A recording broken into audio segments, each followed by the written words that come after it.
Seeing none, all in favor? Aye. Aye. Aye. Aye. All opposed? Motion carries. Mr. Chairman, I apologize. You'd think I would be good at this by now, but I'm not. I forgot to take a roll. If Oh, okay, can I go back and just make sure yes. that we have a quorum here? I even said I was going to do it, and then it slipped right out of my mind. Sorry for the disruption. I'm just going to run through the list here as I see folks. Mr. Mitra, Present. Ms. Strickland, Present. Ms. Danini, Present. Ms. Stevens, Present. Mr. Miller. Present. Thank you. Mr. Chairman, we have a quorum. Okay. So then we will move on to special reports. We have our regular report from manager on COVID-19 response issues. Thank you, Mr. Chairman. Municipal operations continue at full strength again this week. The second round of our monthly brush and leaf collection just began today. It'll take about 2 weeks, we expect, for us to get through the entire township.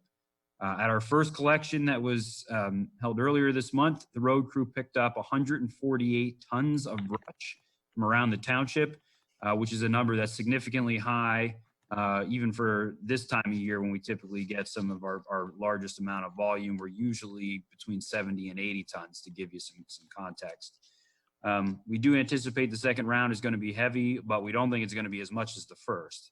The residents are asked to follow the normal protocol when placing brush and leaves curbside, meaning that all material is to be placed at the curb, but not in the street.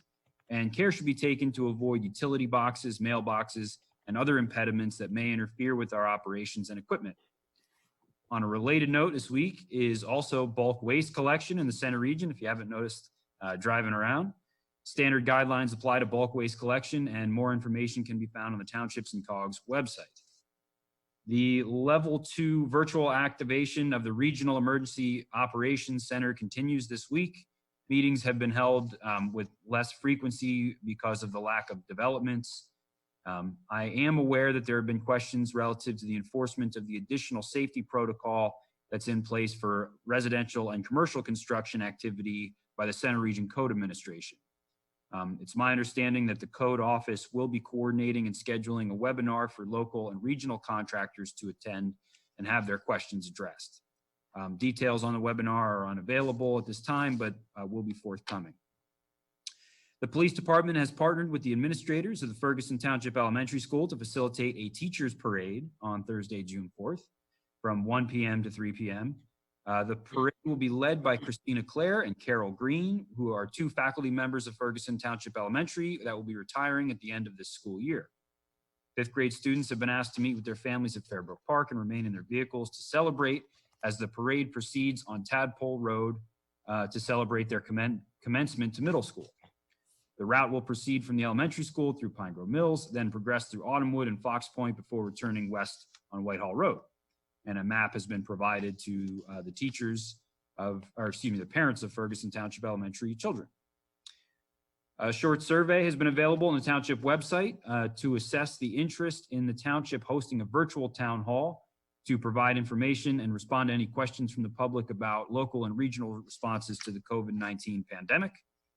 Over 140 individuals have responded as of this morning, and approximately half of them expressed interest in attending a virtual town hall, which will be hosted by township staff. The assistant to the manager, Centrise Martin, is going to be working on the details for the virtual event once we close the survey and begin to develop an agenda. Again, as always, I close by expressing the appreciation of myself and our staff here for the patience and understanding exhibited by our community through these challenging times. I hope that the revitalization of municipal services has played even a small part in returning the sense of normalcy to our township. Our municipal offices remain closed to the public, but we are fully staffed and able to respond to questions or concerns submitted by phone or email. As we move further into the recovery phases of the pandemic, the crisis management team and I will continue to monitor conditions, and I will authorize the reopening of the facility to the general public when it can be safely done. That concludes my report. I'll be happy to answer any questions from the board or those attending from home. Thank you. Hey, Dave, does anyone have any questions for Dave? Seeing none, we'll move on to the next item. which is under unfinished business, a public hearing on an ordinance of the Township of Ferguson, Center County, Pennsylvania, amending the Code of Ordinances, Chapter 15, Motor Vehicles and Traffic, Part 4, General Parking Regulations, Section 403, parking prohibited at all times at certain locations. Dave's moderator is going to introduce that for us. Sure. After I introduce it, I can share screens and show you some locations. So staff received 2 separate complaints about block site distance at 2 different locations. One was at 151 East Pine Grove Road. The other was at the intersection of Johnson Road and Whitehall Road. Engineering section conducted a study. No parking restrictions are warranted. This was introduced to the board at the last meeting, advertised for a public hearing, and tonight you are considering the same. So I will do a share screen if I'm permitted. No, just me.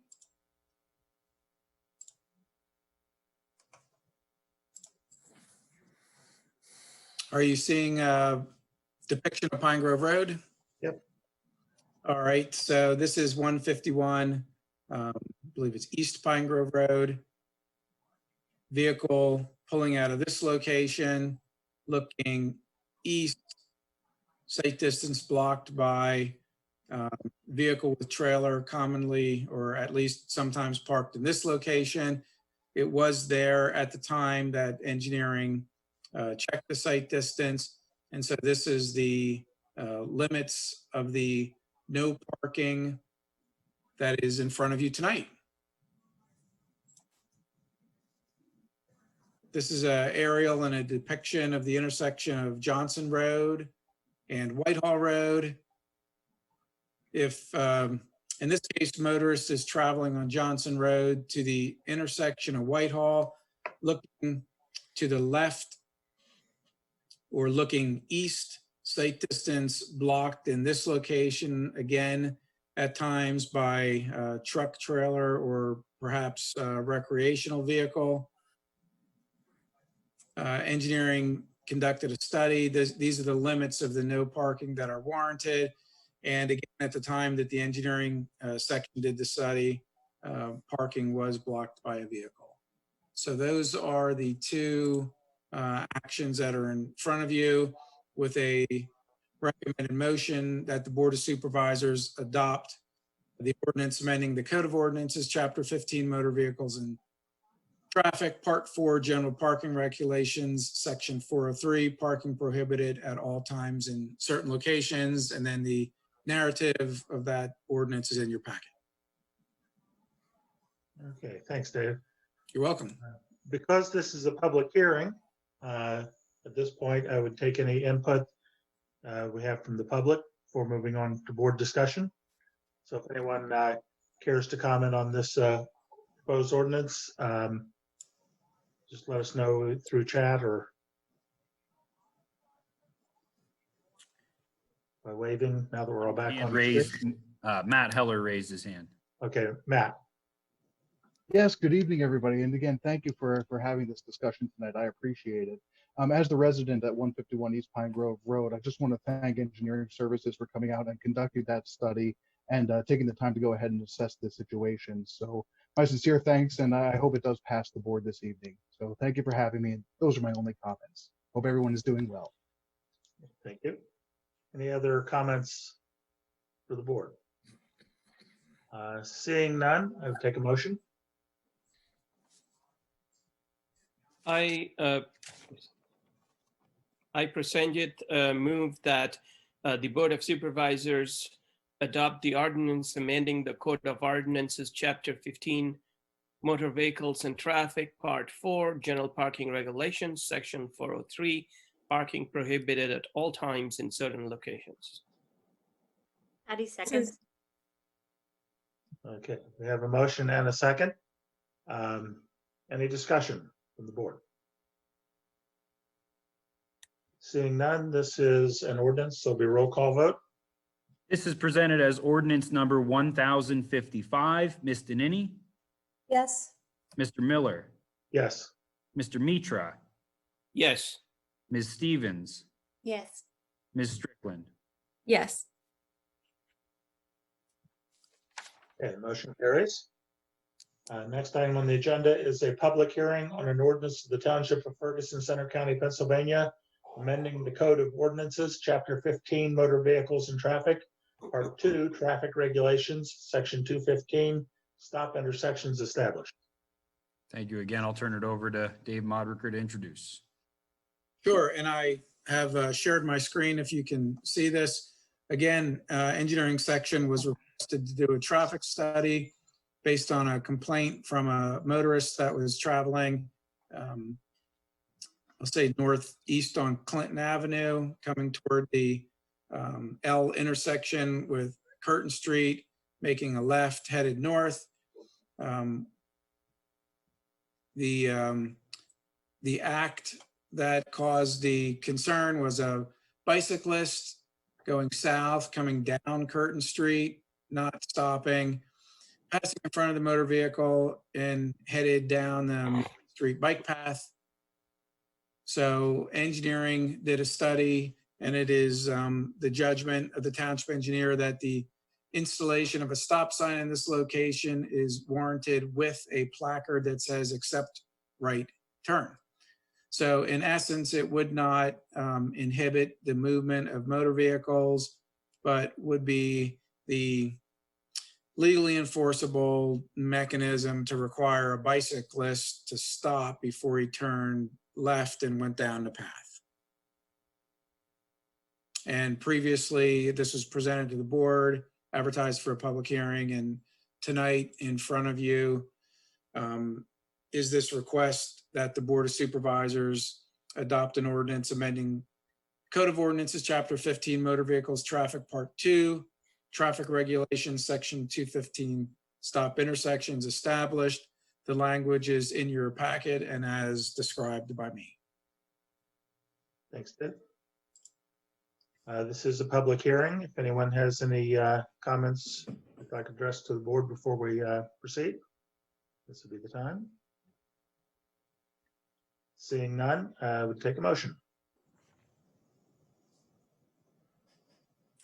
I, Laura, move that the Board of Supervisors adopt the ordinance amending the Code of Ordinances, Chapter 15, Motor Vehicles and Traffic, Part 2, Traffic Regulations, Section 215, Stop Intersections Established.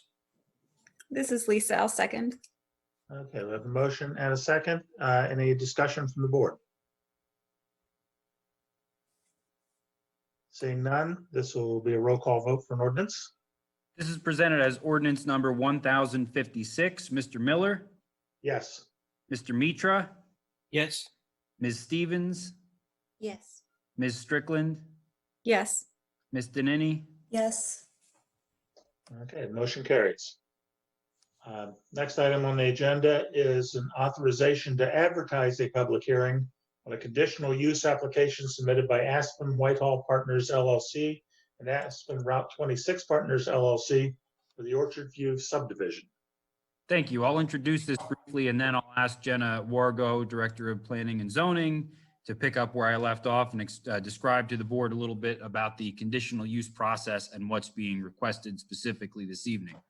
Back on April 20th, the board will recall that there was approval of several subdivision and land development plans related to the subdivision of Harner Farms.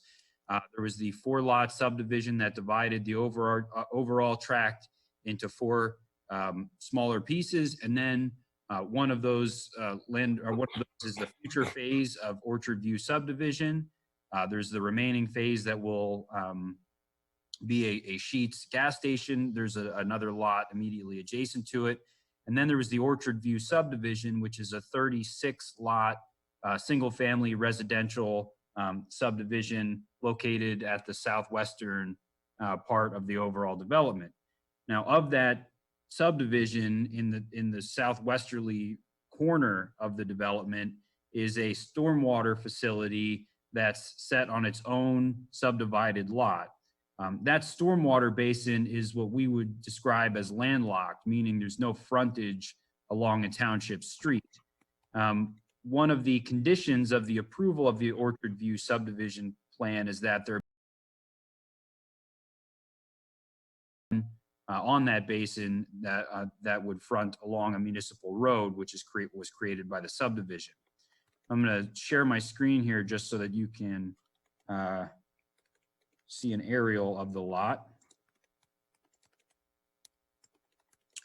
So one of the mechanisms that's been requested by the applicant in order to provide this access is to develop what's commonly referred to as a flag lot.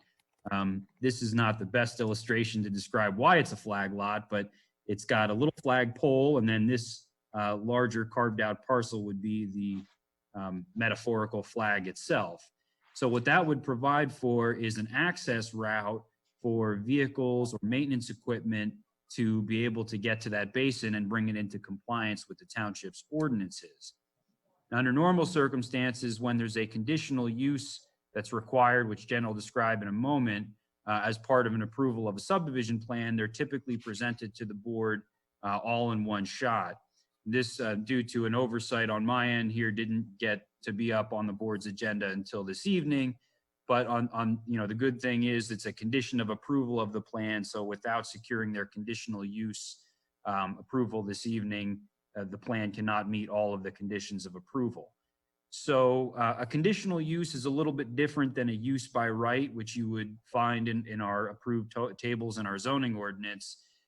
It is a specific called out process in the municipality's planning code that describes how a municipality can go about regulating its conditional uses. And for a little more on that, I'll turn it over to Jenna and stop sharing my screen so she can pick it up from here. All right, thanks, Dave. So a conditional use is use that is appropriate in terms of public health, safety, and welfare for the zoning district it's permitted in, but it's subject to specific standards and more detailed review for the conditional use, the governing body. It's permissible and it's a legitimate use within the zoning district, but typically they require a closer examination by the governing body granting the approval. Conditional uses are typically reserved for land uses with significant impact on the zoning district. So a good example of this is landfills or warehouses, distribution facilities. And there are safeguards that are specific standards that are listed in the zoning ordinance for these uses. So within the agenda, the memorandum from the zoning administrator lists the standards for a flag lot. And the applicant for a conditional use must demonstrate compliance with those standards that are stated in the zoning ordinance. Part of this process, the governing body may attach reasonable conditions and safeguards with granting the conditional use. The power to impose those conditions must be reasonably related to a valid public interest established in the record of the application. So if there's a condition imposed and the developer does not contest or appeal from that condition, they are bound by it. Any condition the developer willingly accepts is a lawful condition. And all conditions with everything should be clearly stated for the record, and as well as the developer's acceptance of the condition when the hearing is in process. So what I have included, Planning Commission reviewed this conditional use at their meeting on May 11th. They recommended approval to the board pending the conditions listed in my memorandum. I think a lot of this is a dedicated stormwater basin for this flag lot. So a lot of the complications that staff deals with when it comes to these stormwater basins with HOAs, who's responsible for them, et cetera, et cetera. So a lot of the conditions that the Planning Commission recommended to the board was more clarity on the plan itself for who will be responsible for the maintenance of the stormwater basin. They also wanted to know who would be responsible for the installation of the 20-foot sidewalk and maintaining that, because no one will be living on that lot. So who's responsible for clearing it with snow and whatnot? Thank you. So just a couple of things, and I'm going to share again my screen with the board and those at home, just so you can see. The main concern about flag lots, and the reason why they fall under this conditional use category in the township, is because we want to be sure that the lot, if subject, is either not subject to further subdivision, or if it were subject to further subdivision, that sufficient area existed to construct a road to township standards, which requires a certain amount of right-of-way. It would be the width of the flagpole base. What the applicant in this case is requesting is to be permitted to construct a more narrow flagpole base that would allow for them to access, but would not be wide enough for the township to construct a road to our standards. Given that it's a stormwater basin and that it has to remain as a stormwater basin, it would not be under threat of future subdivision or any additional use of the land beyond what it's permitted to be as a stormwater management facility. I'll stop sharing now. We do have Mark Toretti here representing the applicant from Pantera Engineering, and the board has any questions, or staff can respond as well. Mark, did you have anything to add before we go with board discussion, or? For the most part, no. I think Jenna described it pretty well, and so did Dave.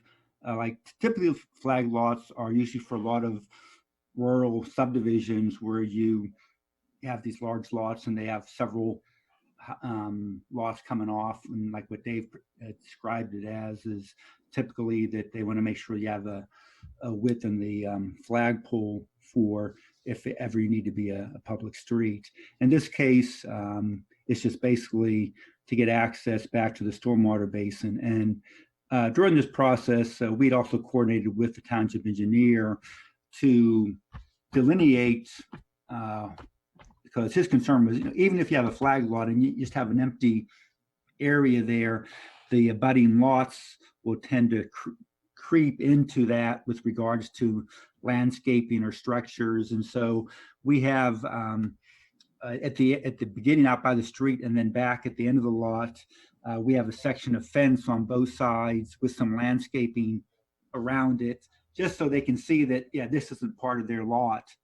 And I think in that way, the township will still have the clear access back. They won't need to worry about anything being in their way there for that. So that was worked out during the process with the township engineer. There was a good discussion at the planning commission meeting. I think we need to, the one comment that Jenna mentioned about, we need to define who will build and maintain that sidewalk. There's some good ideas there that were also brought up. So. Okay, thanks. Other than that, like there are, like in the zoning ordinance, there are like 4 conditions for flag lots under the conditional use, and some of them don't even really apply. The other ones, we do meet. So. Okay, thank you. Do any board members have any questions or for Jenna or for Mark? I have a question. So at that 20-foot section, is it just a sidewalk, or will there be a driveway apron there as well? No, I think it's just going to be the regular mountable curb, and then like the township with their trucks just get back down through there. So it's just basically so they have their access vehicles can get back through, but that's it. Okay. Any other questions? Dave? Oh. I'm Mark.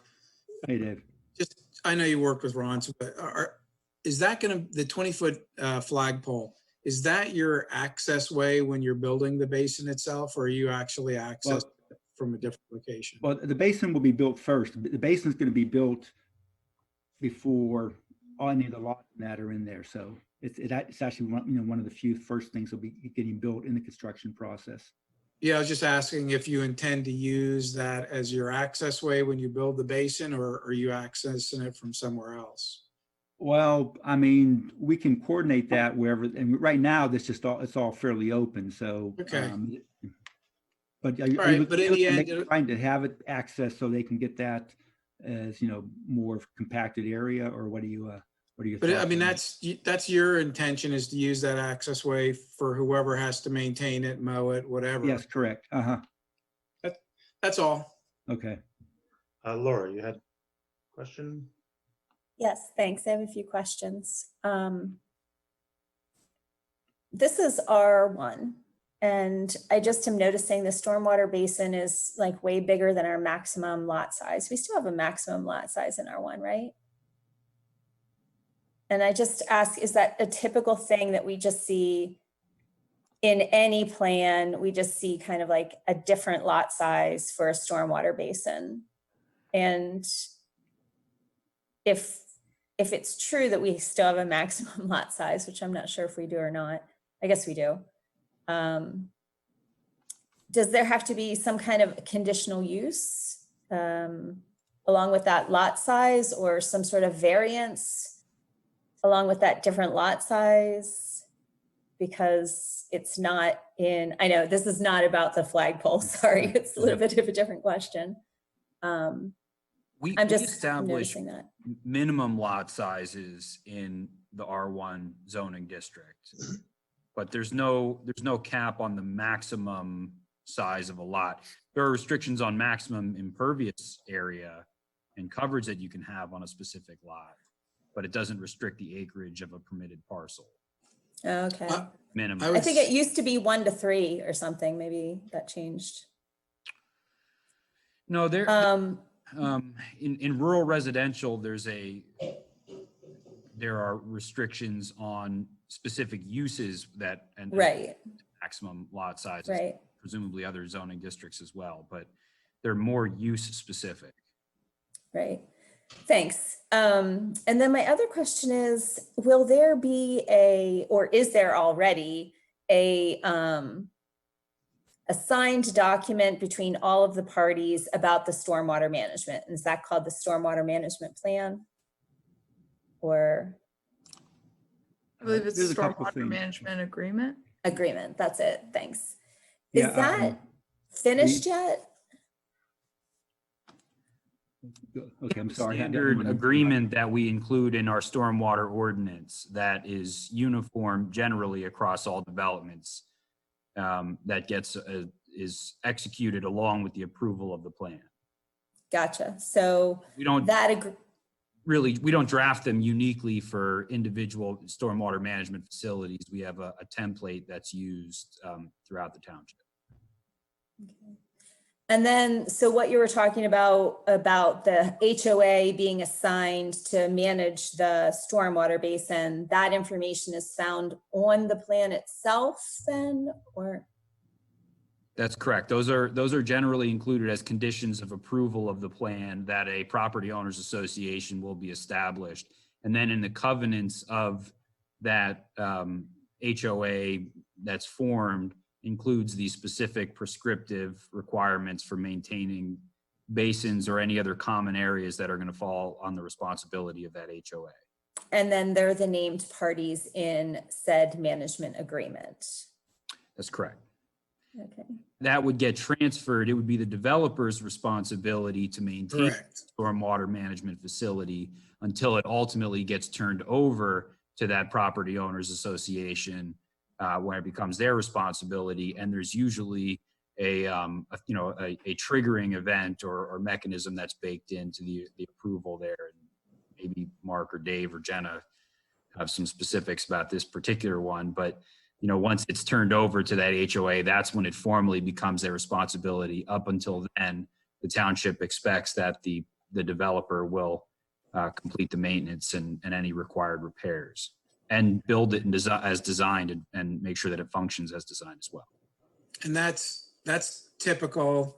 It's also typical that the stormwater basin lots are bigger than the typical residential unit.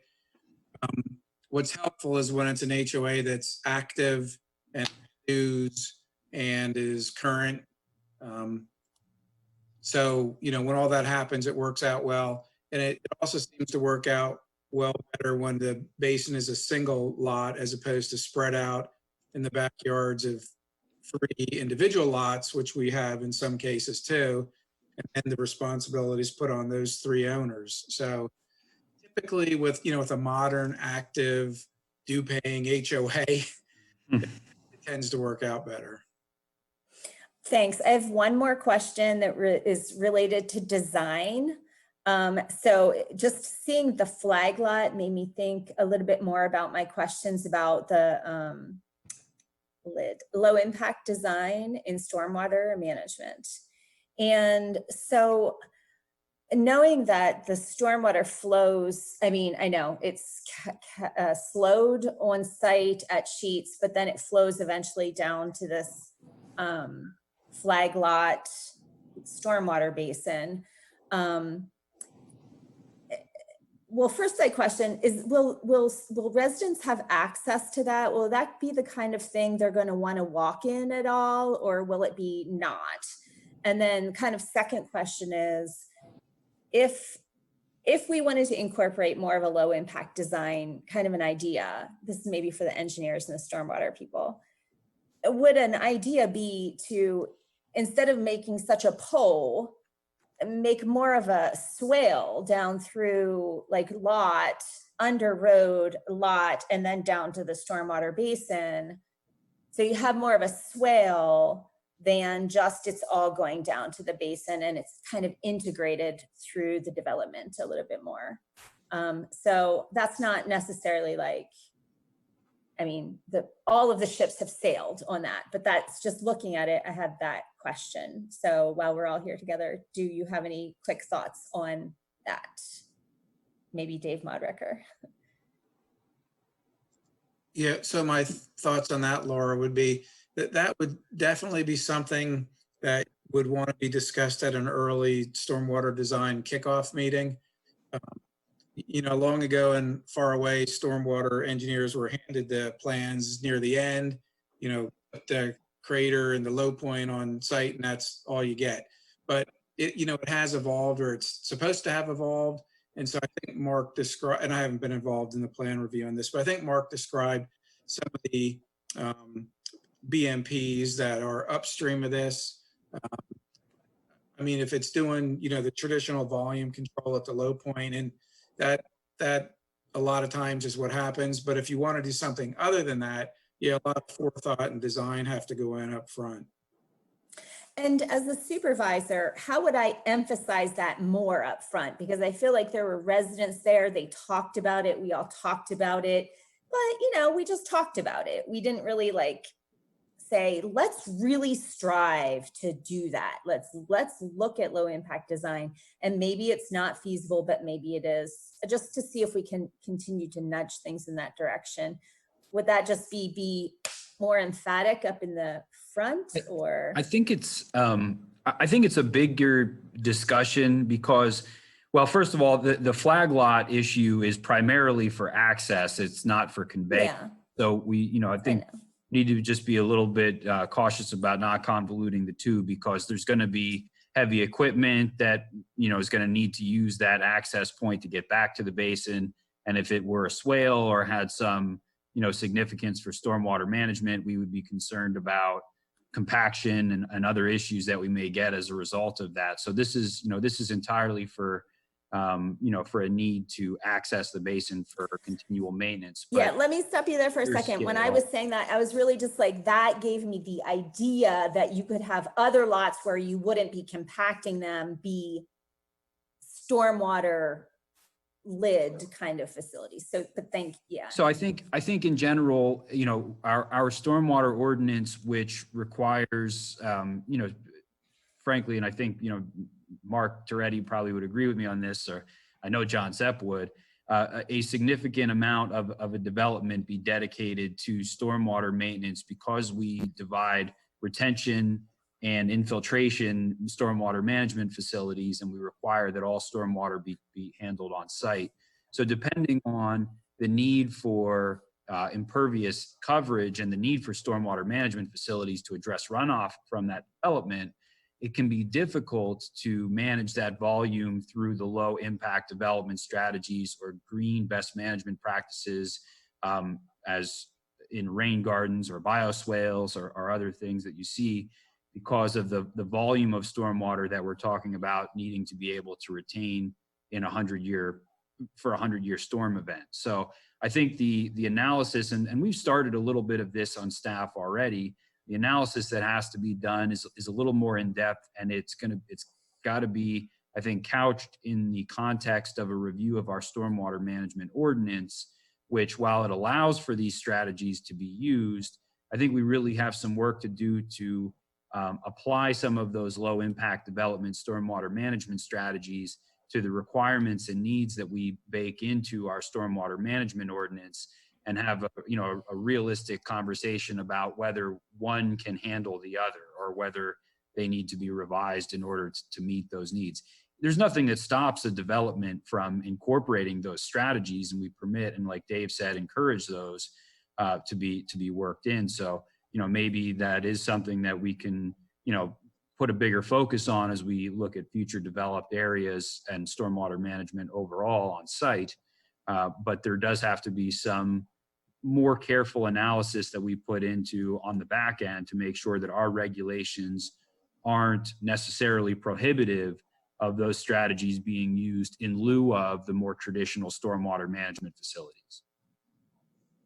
Thanks, Dave. And then could we just follow up with the, will folks really want to go into that basin area? Like, some people play soccer in stormwater basins. Other stormwater basins are not going to be hosting that kind of thing.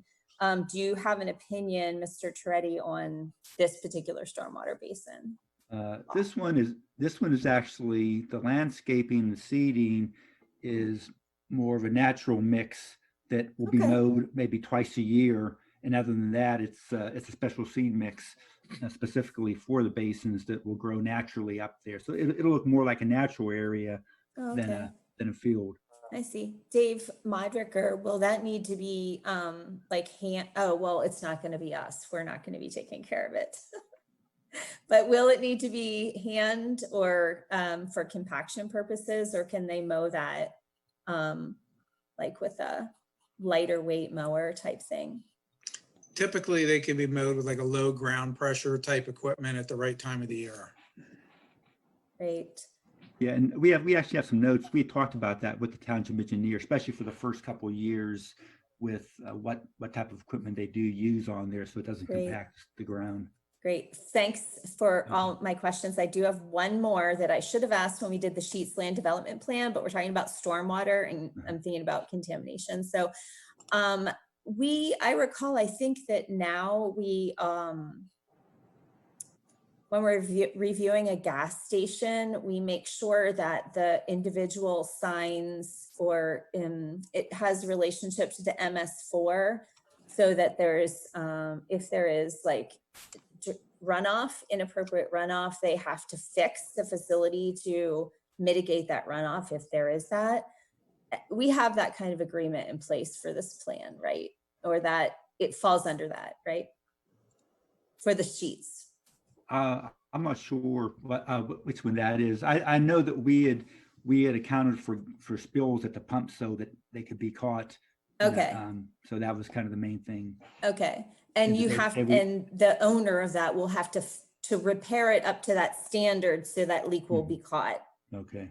Yeah. Yeah, I'm not aware with regards to the MS4 agreements with that. I know just from our end of it, the concern was with any spills or whatever that they won't go directly into the storm system. So that's what our design addressed. Yeah, it's a water. Is the question related to the source water protection overlay district and how that application applies to this development, or? Is Ron Siebert on this call? No. Oh, okay. When he gave his MS4 presentation, he talked about something, and then I emailed him about a certain gas station, and then he was like, no, that was before this thing, but other ones will be after this thing, which is, I think, the MS4 plan. And so from now on, if there is a problem where water is running across, say, the surface where gas is put into vehicles. It's not supposed to ever do that. So the facility has to bring it back up to standard to not do that now. So our post-construction stormwater management program, Dave, is that where you're going?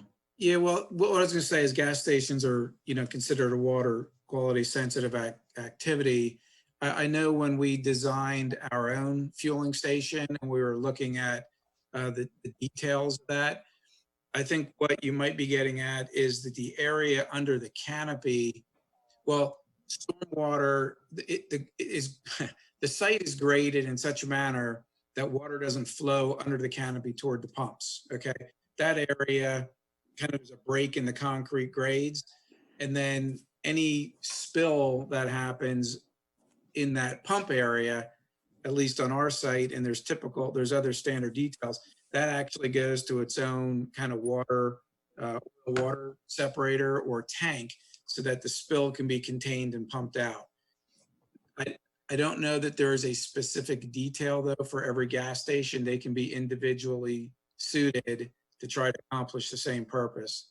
And since I didn't review this plan, I'm not sure exactly what they did. But Yeah, our design's similar, Dave, in that, okay. except to minimize how big that water quality structure is, we caught the upstream water before the tank, before the pumps, Right. and put it in the storm system. And then, so it's all sloping under the pumps, it's sloping down to another trench drain across all the pumps. That it would, any leaks would then go into that trench drain, which would go into that water quality structure. Yeah, so that's kind of the current state of best practice for that. Thanks, I appreciate all the time. I know it was a little bit off topic, but because it's kind of joined at the hip, I appreciate that. Thanks, everybody. Any other questions? Lisa? Thanks. I just wanted to ask, in case the HOA dissolves or does become inactive, is it in the stormwater management plan or agreement what would happen to the management of the basin, and what would that be? So what we typically see is a homeowners association that's established is a little bit separate or not necessarily synonymous with maybe your standard HOA that has restricted covenants and collects dues and et cetera, et cetera. All properties are made part of that property owners association, regardless of the structure of the HOA.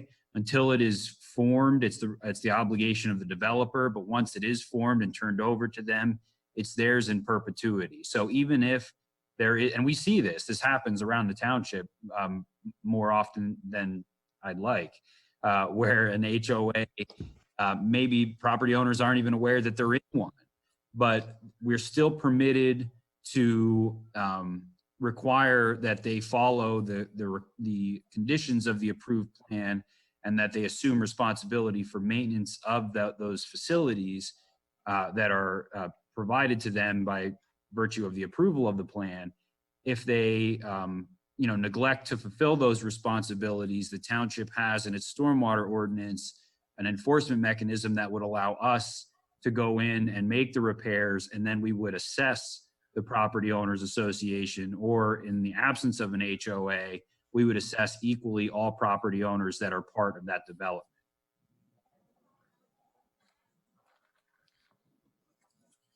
Any other questions? Does come up, unfortunately, and hopefully, with, like Dave said, with the modern HOAs and the way we try to, control for those on the front end, it hopefully will not be as much of a problem in 20 or 30 years as some of the issues that we deal with now from 20 to 30 years ago. So trying to learn from past mistakes. Anything else? Do basins get inspected? We inspect all of our stormwater facilities in the township on a once every 4 years. So every year, our stormwater engineer is inspecting 25% of our identified stormwater management facilities, both public and private. Did I get that right, Dave? Yeah, they're considered outfalls, and so we inspect our outfalls. And if they don't pass muster, then whoever is responsible for it will have to bring it up to grade. That's correct. Right, they'd be sent a notice of violation. We also will inspect individual stormwater management facilities on a complaint basis. So if we identify an issue or if somebody brings to staff an issue that they've observed out in the field, then we'll work it into the schedule for the stormwater engineer to go out and do an ad hoc inspection. Did someone mention who is maintaining that piece of sidewalk? I assume it's the property owner, so that would be the developer until such time it's an HOA, and then it's the HOA. Yeah, and Planning Commission had brought up a couple of good points, which I'm passing on to my client's attorney.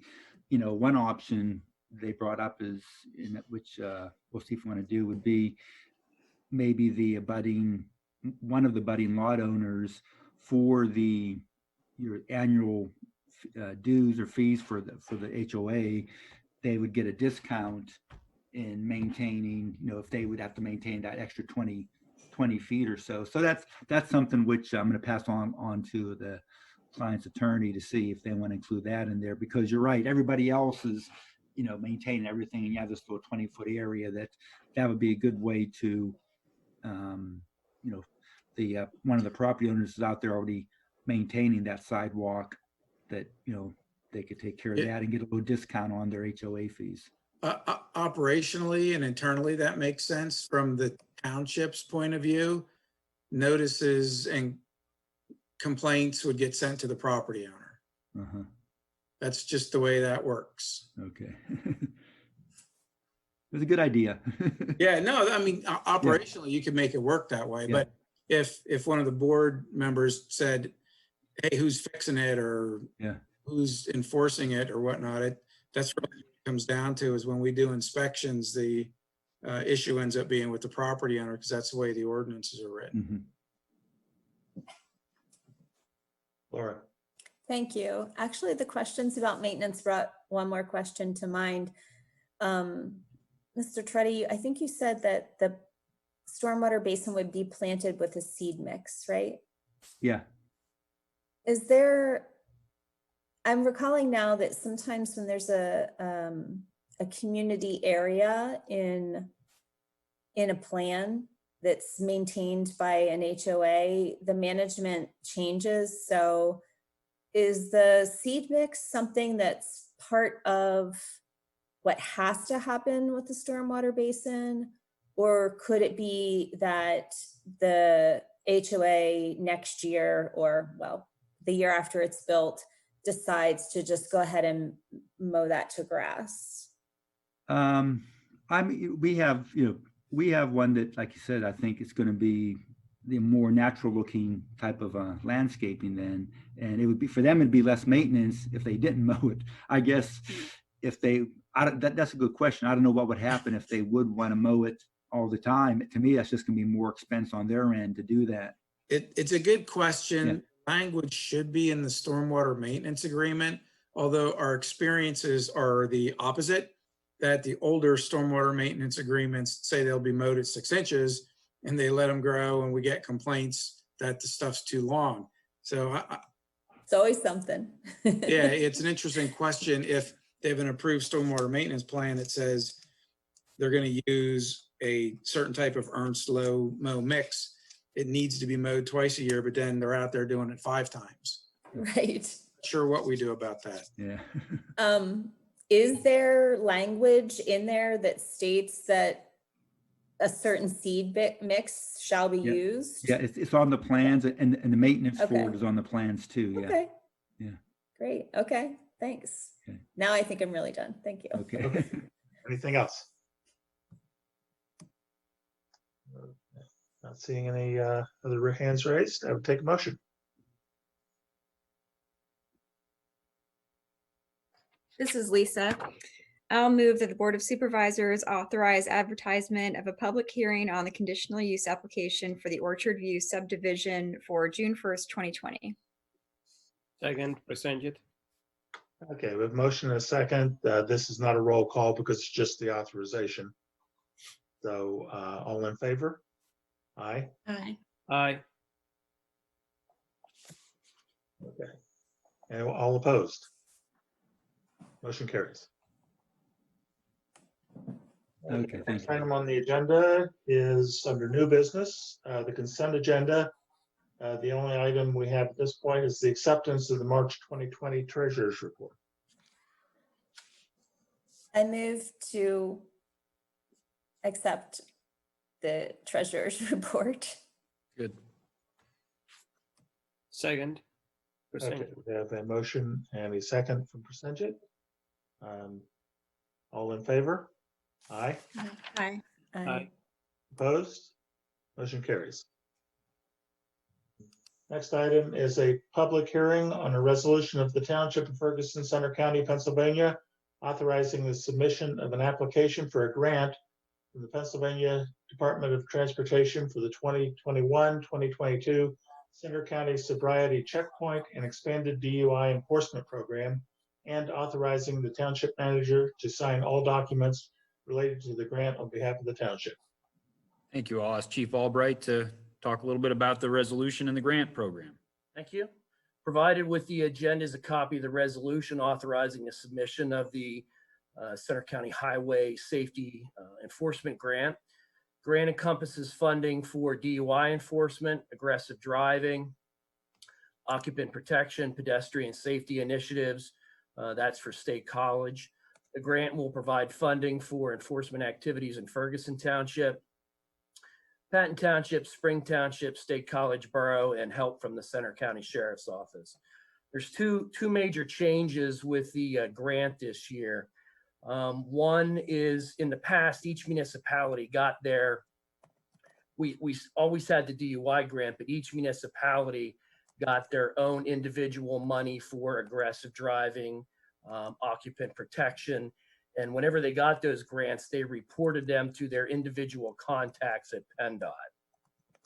And under this new centralized grant management system, all that information comes to us and we forward it to one person at PennDOT to more or less centralize it and consolidate it. Our department has been managing the DUI grant now for 26 years. So we've been selected as one of the test pilots for this program. And one of the other major changes is the dollar amount has been significantly cut. In previous years, we received about $84,000 in funding, and this year we're receiving $42,000. Built into it, as I said, we will be able to cover we'll cover our finance costs, our admin costs, and I was going to say, and that's a couple other statistics that I included with that. If the board has any questions, I'm ready to answer them. Does anyone have any questions for the chief? Seeing none. It looks like, oh no, Laura's just put her glasses on. Okay. So, so my question is that so what will be the impact of this? Are there things that now the board we should to fund to make up the difference, or are we going to do fewer checks? So what will be the net impact? The biggest impact will be, traffic enforcement. There'll be less money to go out and do traffic enforcement for individual departments. And the other big thing is, in the past, we would run 2 or 3 sobriety checkpoints a year. We're looking at just doing one because they are pretty expensive to operate a checkpoint. So it's more cost effective to do the individual roving patrols. Okay. Thank you. Anything else? Actually, this is a public hearing, so I have to announce that we'll take public comment if anyone cares to address the board on the issue. Seeing none, I'll take a motion. I, Laura, move that the Board of Supervisors adopt the resolution authorizing the submission of an application for a grant from the Pennsylvania Department of Transportation for the 2021-2022 Center County Sobriety Checkpoint and Expanded DUI Enforcement Program, and authorize. Change it second. Okay, we have a motion, a second. Any further discussion? So I have, sorry, one more question, Mr. Chairman. So the signing of all the documents, in general, I'm fine. And I mean, for this particular event, I'm possibly also fine. But what does that entail? As in, what are things that we are ceding to the township manager to, you know, are there limits on it? What can be signed and what cannot be accepted on our behalf? So I just wanted to find that out. So these are grant administration documents that need to be executed for the township and the regional partners to be able to accept the funds provided by the Pennsylvania Department of Transportation. They're all done electronically through their grant portal, but they are contract documents related to the grant performance agreements, you know, administrative standards that apply, but they're all directly related to this particular project and this application. Okay, thank you. This is something where sometimes we'll have a resolution that authorizes the chair to sign. Other times it authorizes the manager, depending on the type of. Right. So for this particular application, because it's done via the electronic portal, and I have access to it that's been granted through PennDOT, I'd be the only one that'd be authorized in this application. But Mr. Miller is correct. In some cases, it would be the chairman if it's something that is a hard copy of a document that can be signed, you know, through that. And the other aspect of this too is sometimes there's last minute funding. Last year, we got special funding to do truck enforcement on Route 26. It was something that they needed a quick response from us. And so as I said, this kind of gives us a little bit of leeway to be able to get answers to accept that funding. Yeah, I have full confidence on Dave with respect to this matter. It was just a more procedural. Sure. Yeah, it's a good question. Okay. Anything else? Okay, this will be a roll call because it's a resolution. This is presented as Resolution 2020-17. Mr. Mitra, Yes. Ms. Stevens, Yes. Ms. Strickland, Yes.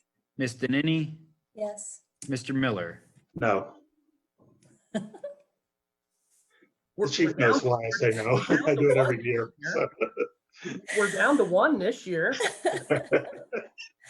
Well, we're one off. I think we're one away from the magic number. Right.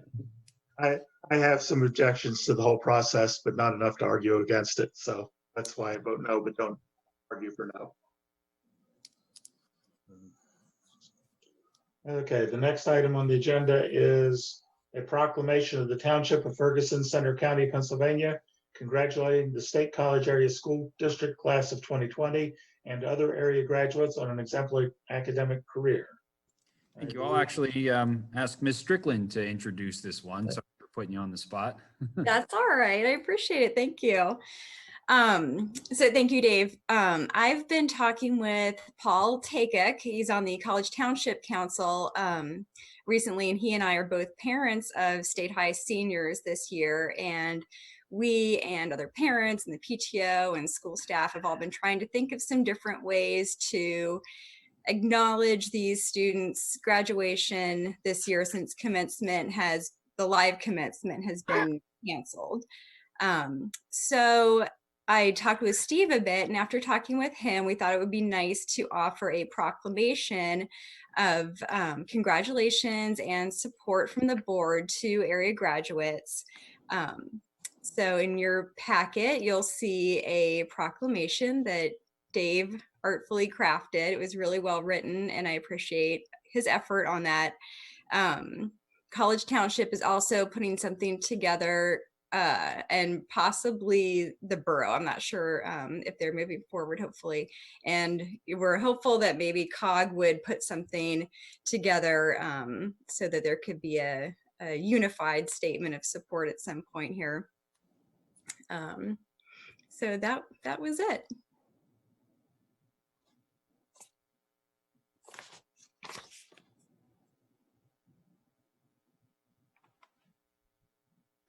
Thanks. You're on mute here. Just muted. Push the wrong button. So I guess a question I would have for Dave is the specific items mentioned there, are those all workable as far as the staff involvement and that sort of thing? The specific items mentioned in the proclamation, or I'm sorry, I'm not. Okay, this is just a proclamation. It wasn't, I was thinking that there have been some other. Oh, okay. Well, I mean, we do intend to display one of our, I think we can free up one of our digital message boards to post a congratulatory message. I've been working with Dave Modricker on kind of getting that coordinated. So we're planning something there. I think for the most part, we can assist.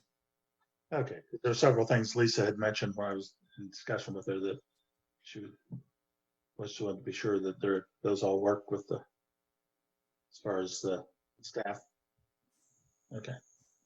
Yeah, I think at this point, we're hoping, just in speaking with Paul, and I know with his council, and I know Dave's been talking with the managers, we were thinking that if at the executive committee, if they felt so moved to create some kind of unified COG statement like this, that would be nice, so that no students are not represented by something like this. I did think it was nice that the individual townships did something as well.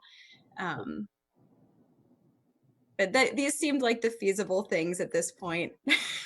Okay. So would you like to make a motion? Absolutely. I'll move that the Board of Supervisors adopt the proclamation congratulating the State College Area School District Class of 2020 and other area graduates on an exemplary academic career. Second, it's Laura. Okay, we have a motion from Lisa, a second from Laura. Any discussion? Thank you. It's a good idea. I saw in the borough agenda, they are having a resolution tonight. That's great. Yeah. Good. Okay, all in favor? Aye. Aye. Aye. Aye. Okay, now opposed? Okay, the motion carries. Thank you, That- everyone. Thank you, Dave. I appreciate you all taking the time. Hey, Good for bringing it up. Chair. Laura. Yeah.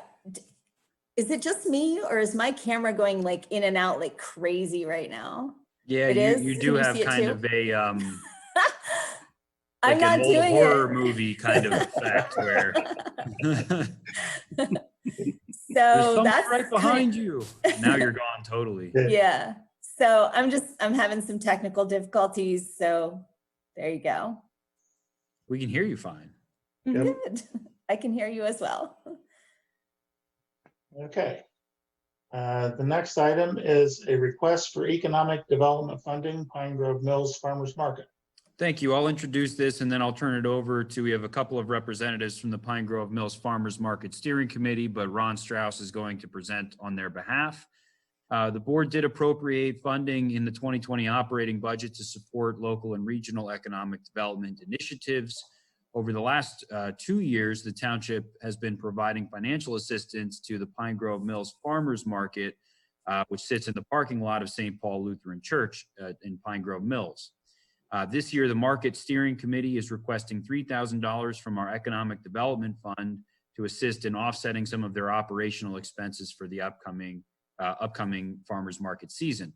With that, I'll ask Ron Strauss if he could share his screen. He's got a couple of slides here to present. Although, Before we go with that, Lisa had something. I was just going to say that because I'm involved with the market and the steering committee, I'll be recusing myself from the discussion. I'm also recusing myself. Laura?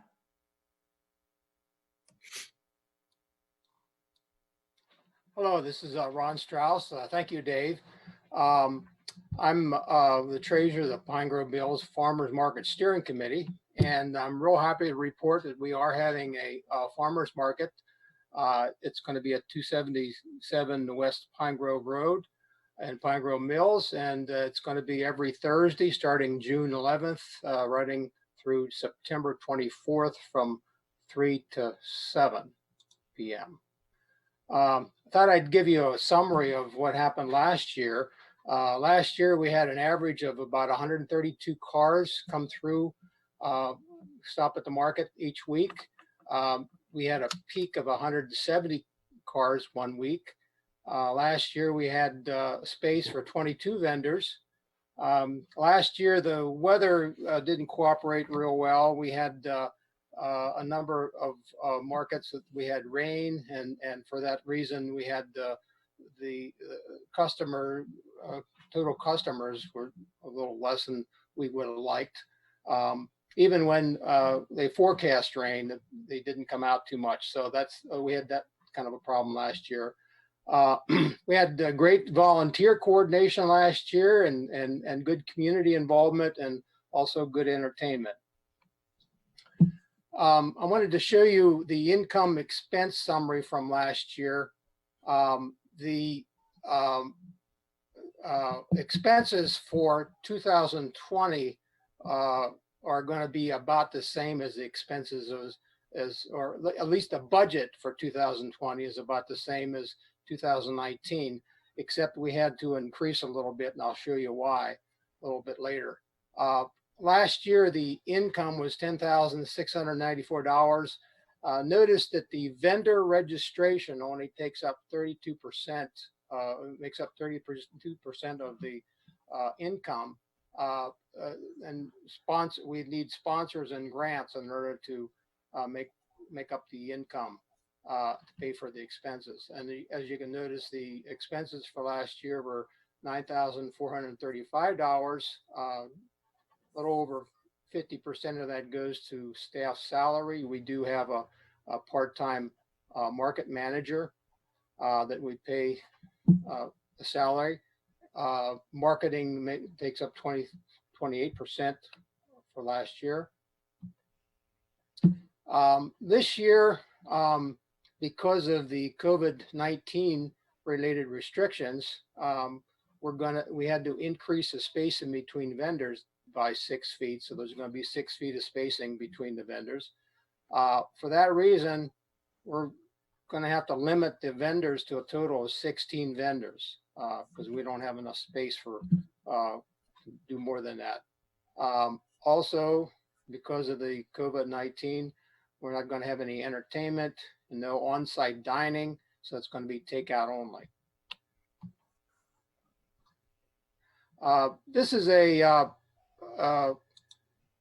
site plan. I wanted to show you the site plan.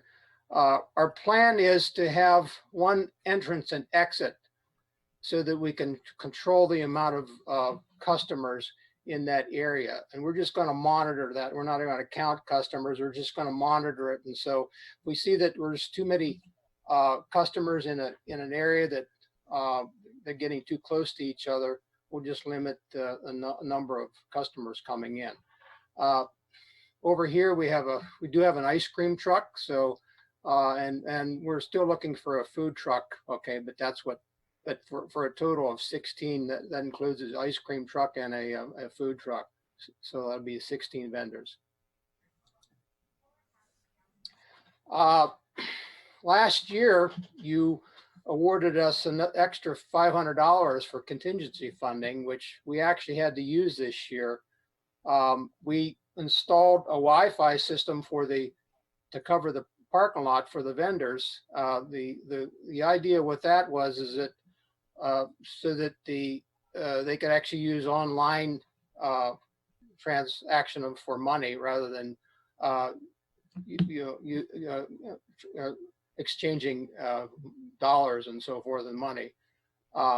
We also had to, we're going to install signage to make sure that everybody has masks and also maintain 6 foot of separation. We purchased some cones, and we're going to have some restrictions for different areas so that people don't go into those areas. So tonight we're requesting $3,000 of economic development funds. We plan to use 500 of that and put it into a contingency fund for in case we have another emergency like we had this year. And this is a photo of all the vendors and all the volunteers and some of the steering committee from last year, the last market from last year. And that's it. Okay, thank you. So because we have 2 members who have recused themselves, I just wanted to point out that we need to come to an agreement that the 3 remaining board members can all agree on one thing, because we will need the unanimous vote of the 3, since the board requires majority of the board, not a majority of those participating in the vote.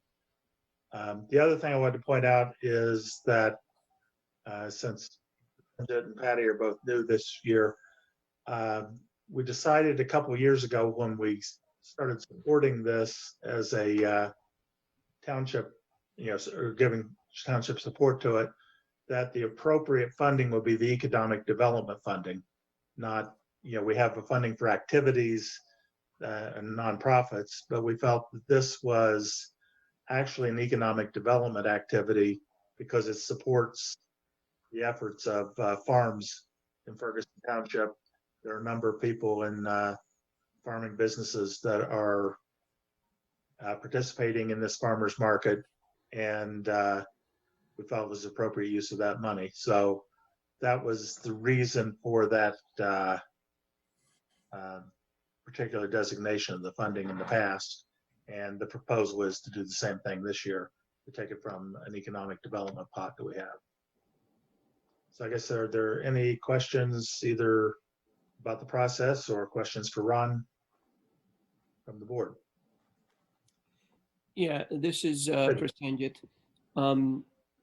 Is the amount the same as that we allocated last year, or is it different this year? Go ahead, Ron. I was going to say, last year you gave us $3,000 plus an extra $500 for our contingency fund. Thank you. Was that 3,000 in addition to the contingency, or did that include the contingency? $3,500 total. It was 3,500 last year. Okay.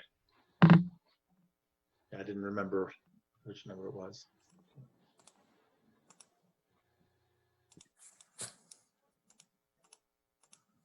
Anything else?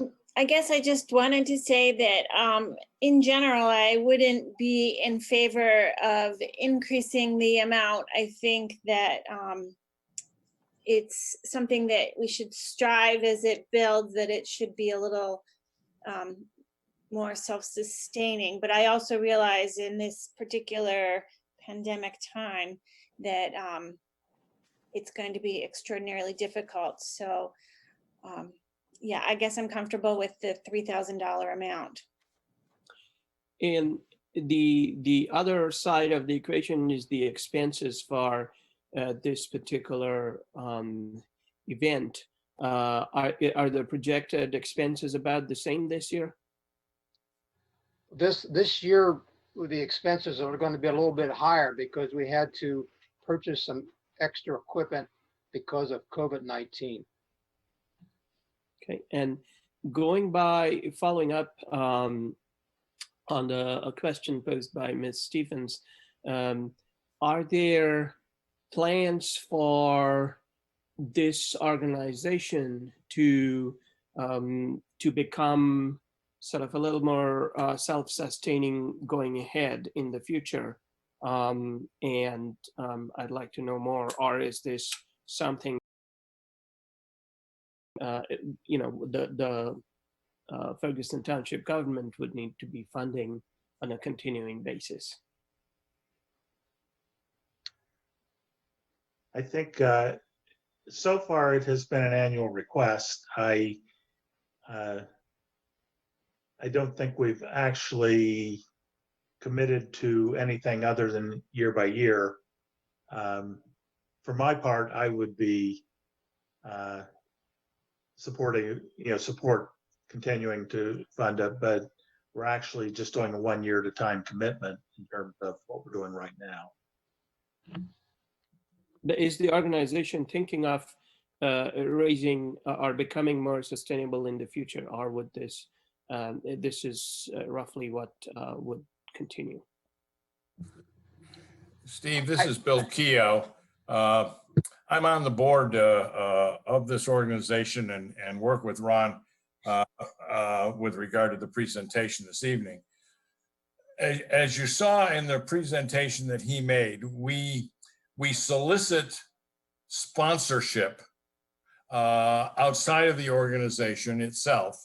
The organization itself doesn't have its own fundraising activities, but we do solicit sponsorships, and we solicit sponsorships from area local businesses, including businesses in Pine Grove Mills. Depending on the year and how business is doing, they may or may not want to feel like contributing as a sponsor. I think the other issue is we could always charge our vendors more money to be a vendor at the facility, at the market. But the fee that we charge is pretty standard in general to the fees that other farmers markets in the area charge. So we could charge more money of the vendors, but that may influence their willingness to participate as a vendor because they're in business as well. So it's, do we hope that there would be enough income in future years outside of a government contribution? Certainly the answer to that is yes, but we're not in a position to greatly increase or influence the amount of dollars that we're getting from sponsorships. And this year, because of the COVID thing, businesses are not real excited about making these kinds of contributions as part of their marketing plan. Yeah, no, I understand this year, but so thank you for that answer. That helps explain. And I'm not saying that we should charge people more, of course, then they won't turn up, and it's not going to be feasible for them or profitable to come in and sell things to make money. But so then the other farmers markets are also partially supported by government, or are their expenses lower? Because if they're charging the same fees, where I'm just trying to figure out if we know where their other funding is coming from. I do not believe that the other farmers markets are getting direct payment from direct contributions from the township in which they are located. I don't know as that is in fact true. However, in some cases, their expenses are lower than our expenses are. One of the significant aspects of our particular market, and one which we think adds to the quality of the market here, is the fact that we have a part-time market manager whom we pay a fee to be in that position. Some of the other markets do not have such a position. And in one case that I think I'm aware of this year, after seeing our market manager work in the past 2 years, they have gone to a paid part-time market manager because the organization and the paperwork involved in letting this event happen is rather significant. And a part-time market manager we have had from the beginning. Well, some of the other markets have not had that particular position. And that's one reason why our expenses are where they are. Thank you. Anything else? Okay, in that case, do we have a motion?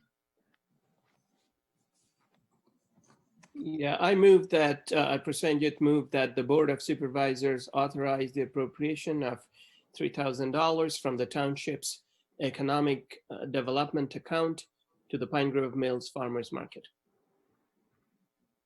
I guess I'll second. Okay, so we do have a motion and a second. Any further discussion? All in favor? Aye. Aye. All opposed? Motion carries. Thank you very much. Yeah, thank you. Thank you. Thank you, Ron, for doing the presentation, and I hope it's going to be a good season. We hope to make you proud. Okay, so are Lisa and Laura still around? There's Lisa. I am also here. Okay, great. Okay, the next item on the agenda is Center Region Council of Governments Greenhouse Gas Emissions Reduction Resolution. Thank you. So the board has with the agenda a copy of a draft resolution that was put together by Pam Adams, who's the Center Region Sustainability Coordinator. Ms. Adams is going to try to join us tonight, but I think she's over at State College Borough covering their council meeting. But we do have Jim May, the next best thing, Jim May, the director, agency director for Center Region Planning Agency, in case the board has any specific questions. This resolution, as I said, has been drafted by Pam Adams and with assistance from the technical advisory group that's been established, and it sets greenhouse gas emissions reduction targets for the Center Region. The purpose is to guide the creation of a climate action and adaptation plan that will be developed and implemented by member municipalities.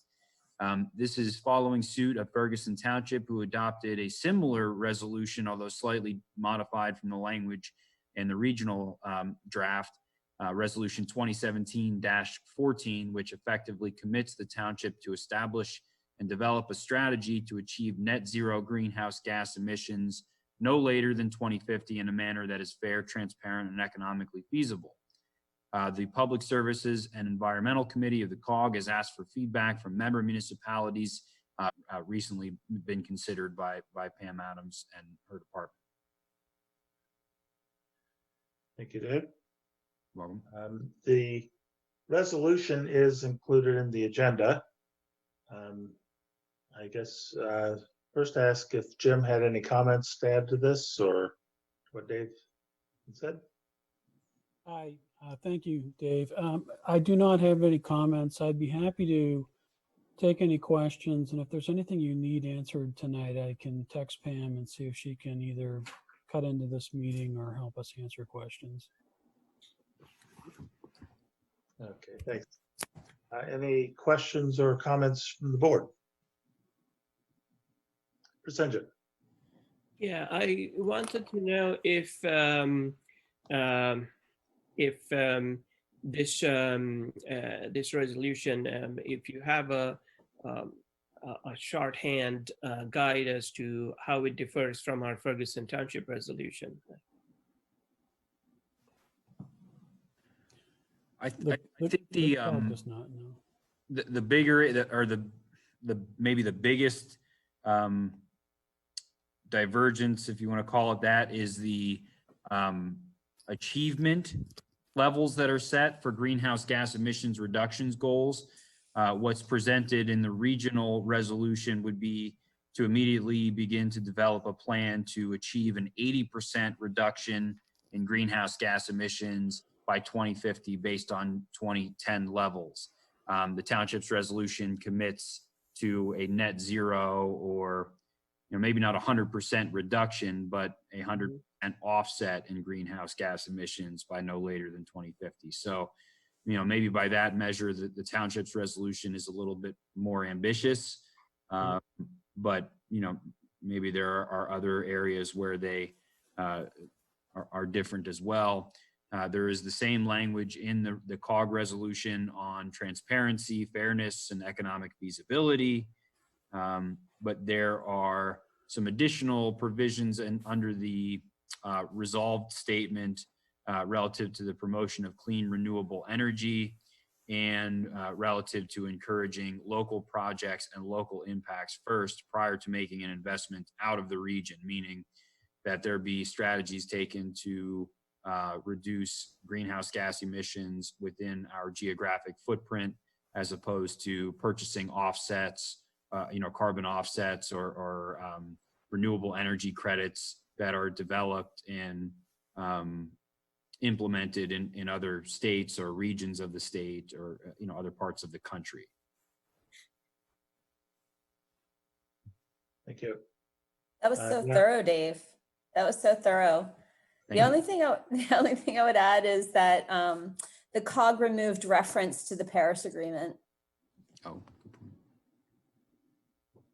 for buy-in purposes. Sure. Oh, okay. Any other questions or comments concerning this resolution? I believe we're just looking at making comments at this point, not taking any action. Is that right, Dave? That's correct. Yeah. So I believe this would ultimately come in front of the general forum for approval Right. after a recommendation from Public Services and Environmental. Okay. I think that it's a good idea to go forward with this. We supported it at the township level, and I think COG level, I would definitely think that we would be supporting that. So, unless there's any other opposite question on it. Well, Steve, could I just make a comment maybe about Sure. this? Yeah, so we're making kind of a commitment here, and there's been some discussion about staff to support it. And then we're going to talk later about some committee stuff and that kind of thing. So I will say, I definitely am for this. But as when we talk about that committee conversation, knowing that to do this, to implement it, it means either having staff that's currently there tasked to implementing this or to probably hiring new staff. So just making sure that's on the table. Right. Thanks. Yeah. Okay. Any other comments or questions that we can give to Jim to take back to the committee? Yeah, I guess my individual preference would be the net zero by 2050 than the 80%. But it depends upon what the rest of the board members feel.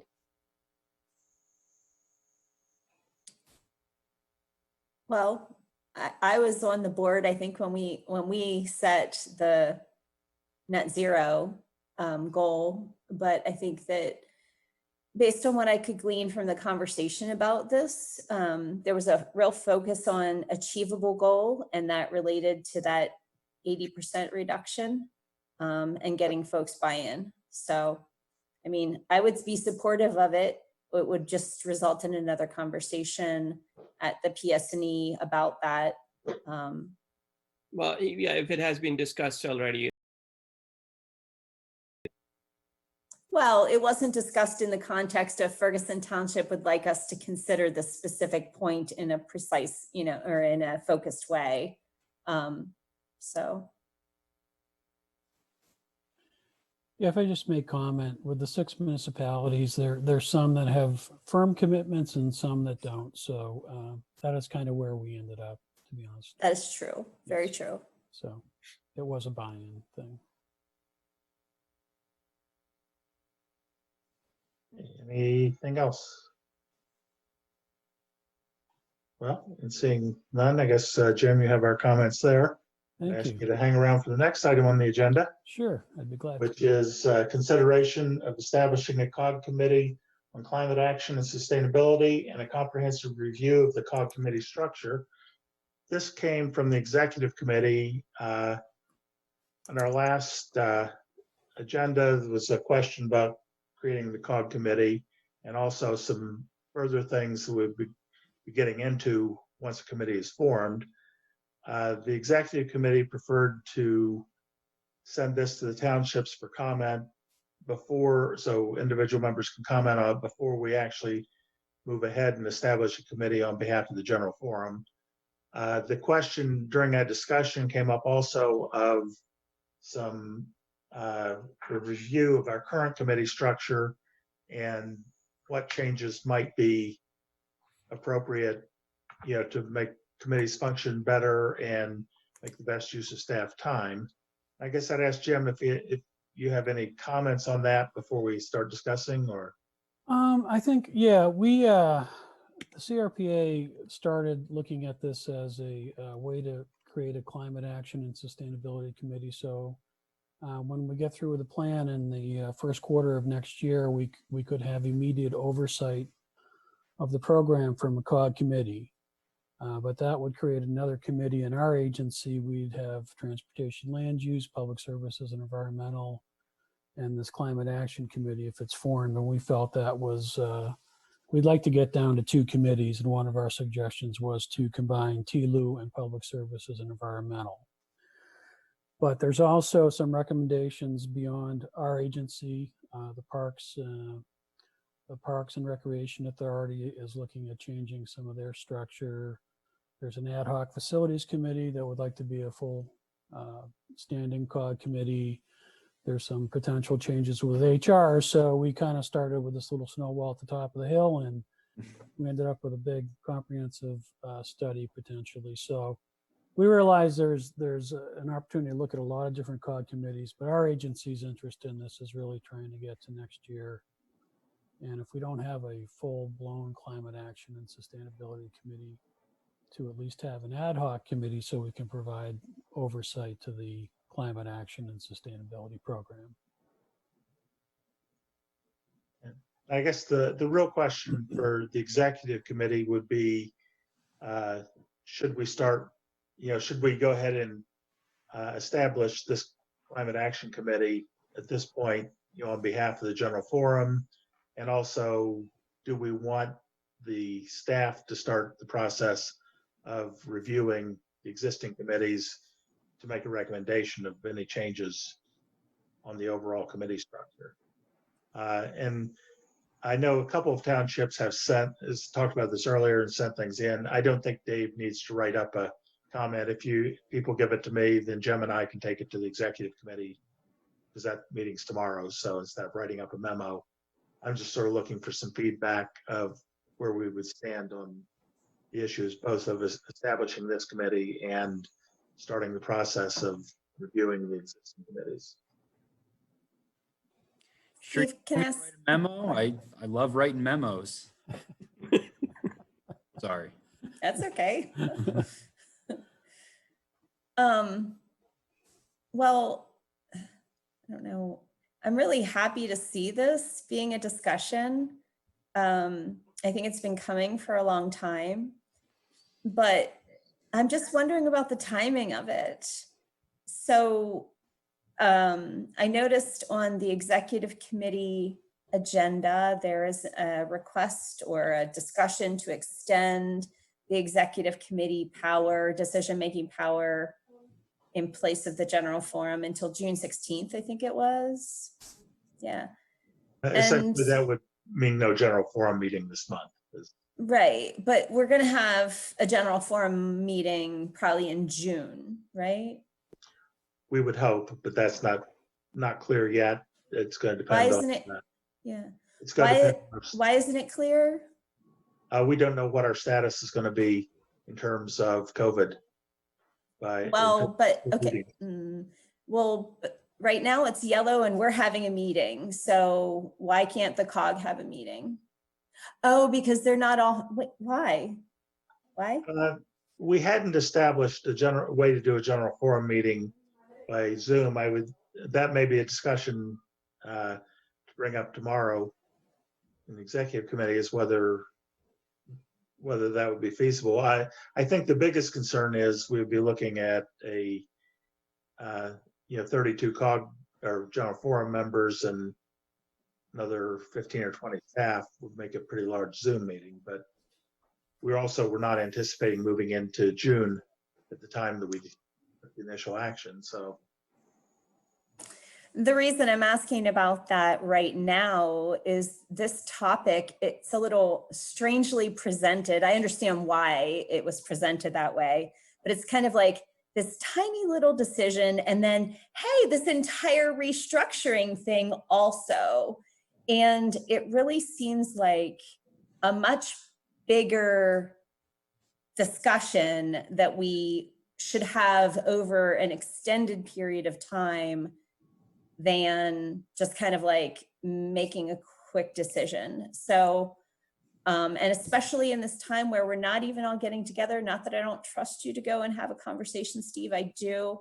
But something like this, I think it's really valuable to have everybody's voices. We don't all serve on the same committees. We don't all have the same understanding about all of the same issues, although granted, you have a lot of understanding from all the time you served.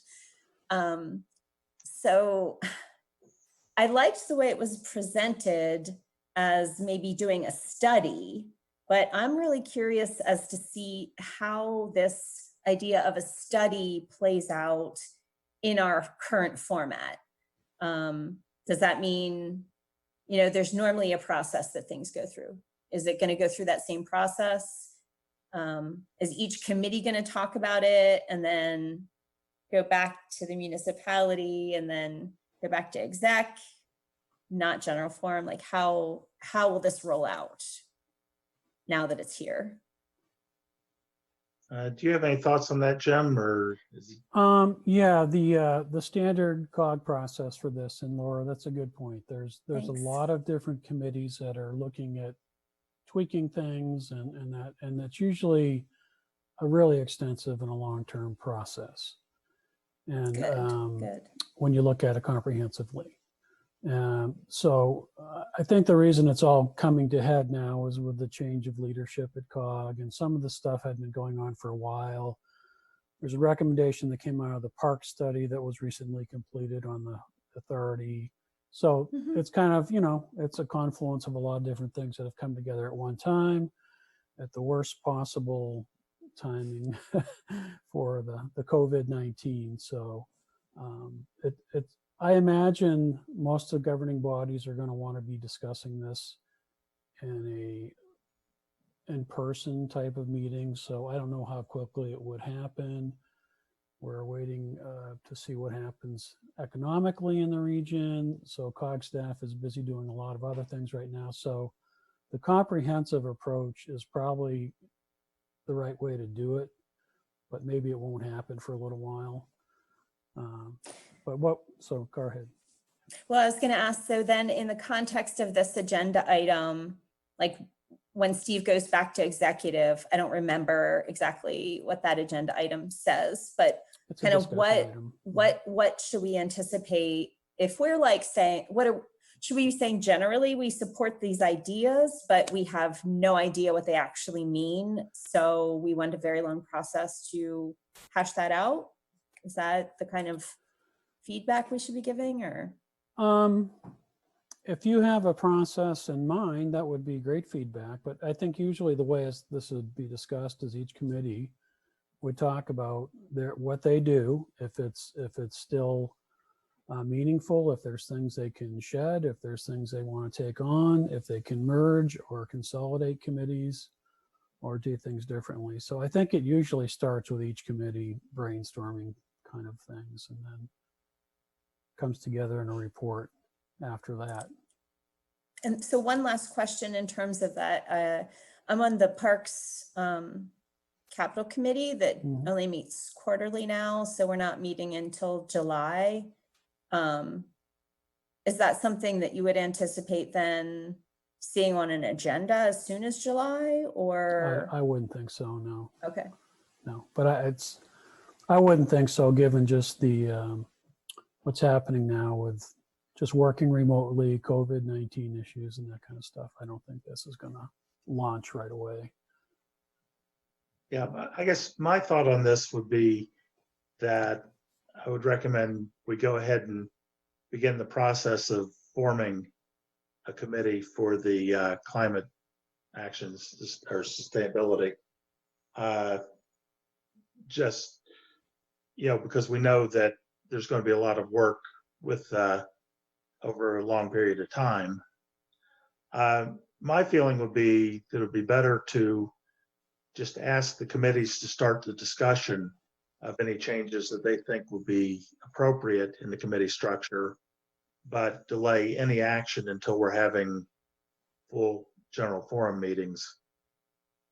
And the actual discussion take part in an actual meeting. I'm not sure that even a Zoom meeting for the entire general forum would be very effective for the depth of the discussion we'll be looking at. I think it would be rather cumbersome with 2.5 times as many people as we have here.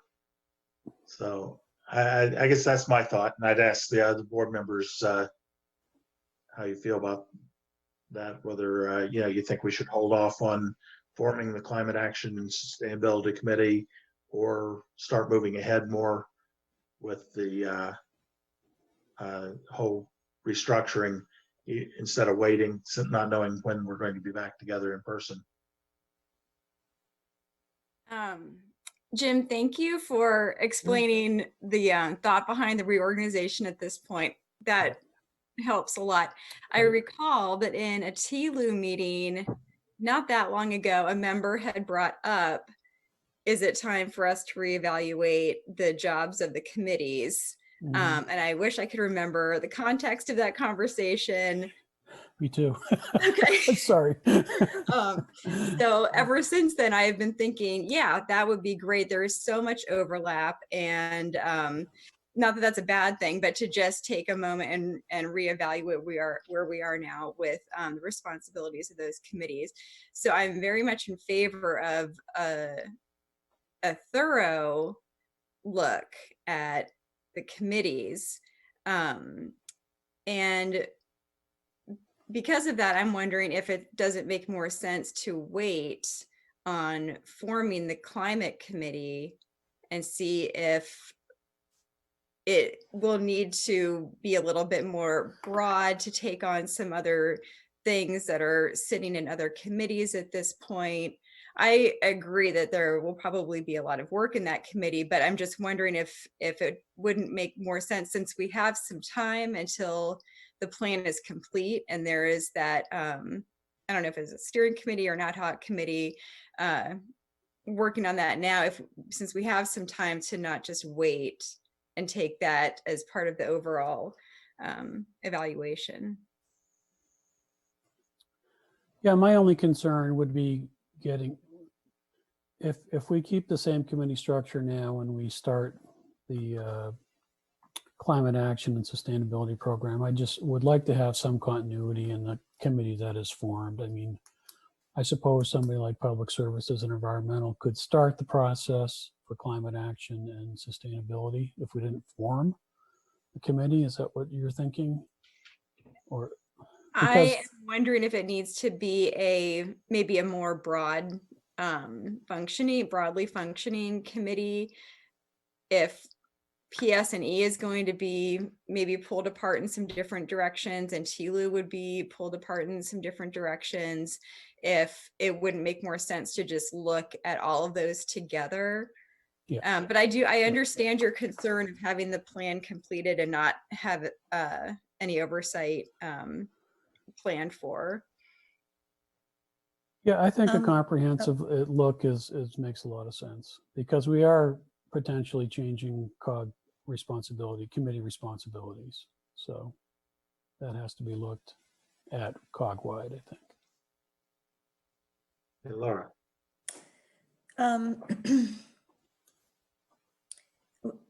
Steve, are you advocating for establishing a new committee, or because there was also an option of blending the climate action into the PS&E? Sorry, I'm taking a step back for a second. You're muted. Whoops. I think ultimately we need a new committee, but part of the question I'm asking here is that question, what does our board think? Should we? And I think Lisa made a point there that, you know, we might want to hold off and look at forming the climate committee in context of the overall restructuring. I guess I'm saying probably that I would not be in favor of doing the restructuring at this time of all the committees while we're doing everything on Zoom and the executive committee is making decisions for the general forum. So if we felt that it was better to look at it, you know, the overall structure, and that's where that question came tied together into this question coming to us now I see. is, I think the real question was, should we wait or should we go ahead with an overall restructuring and form the committee, climate action committee at the same Gotcha. time? I think with our discussions, I'm sort of leaning toward just saying, why don't we wait until we're back together and do the whole thing at once? But again, I'm asking for Thanks. feedback too. Thanks. I guess I've maybe one thing to add or to think about.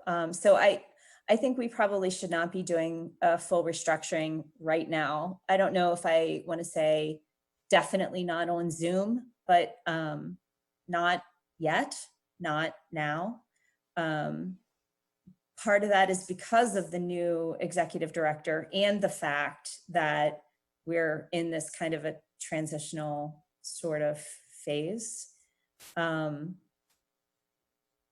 But in terms of conceptually creating the Climate Action Committee, I realize there's a lot of work associated with that plan, but it really kind of, for me, the whole concept of it runs a little bit counter to both what we should be doing in terms of addressing climate action, I think, and in terms of how I'd like to see the COG integrated better.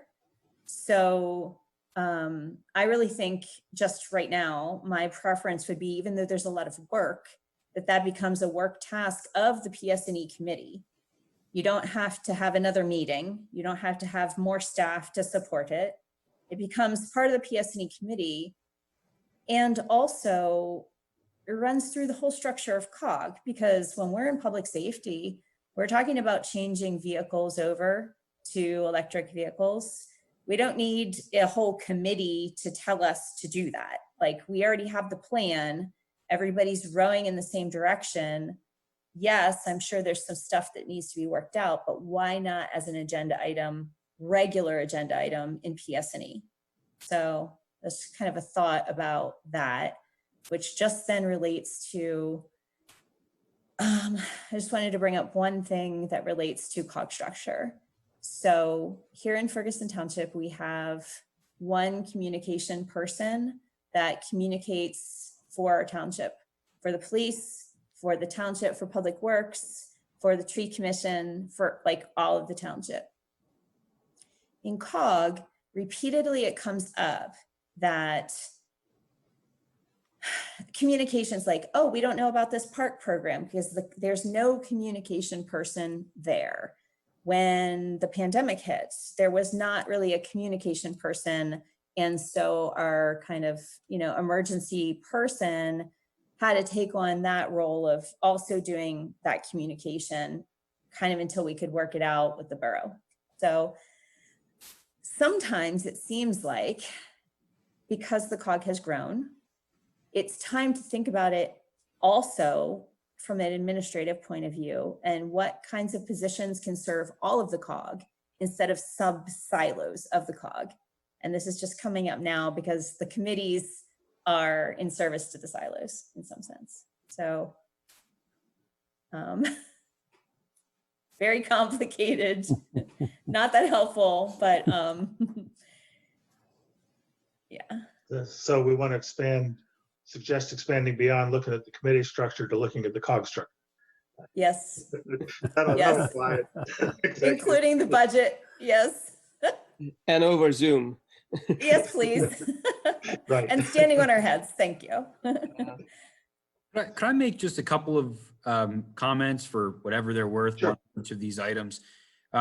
So first, I've been working with our Climate Action Committee here at the township now for over a year, actually probably over 2 years now. And, I'll say that out of all, all of our committees are excellent and they have subject matter experts on them. This particular one, I know that I don't think that I would have been able to do make any headway with the resolution and the strategy that the board has asked for if it weren't for not just having a committee to support this task and actually do some of the legwork, a majority of the legwork for that matter, but having a committee of experts in the field. And I guess that's something that for this particular application should not be taken for granted. This is such a niche industry and there are so many tentacles in different applications to what this might mean, especially if we're expanding this beyond a local effort to a more regional one.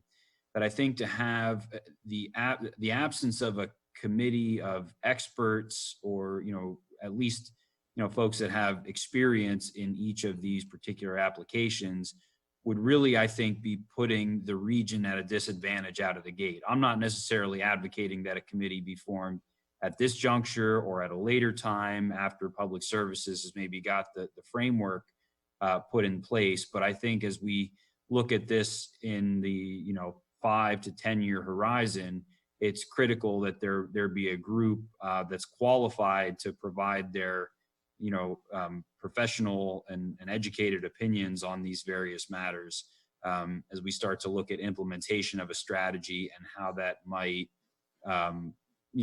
be translated to municipal efforts and ordinances and regulations and programs.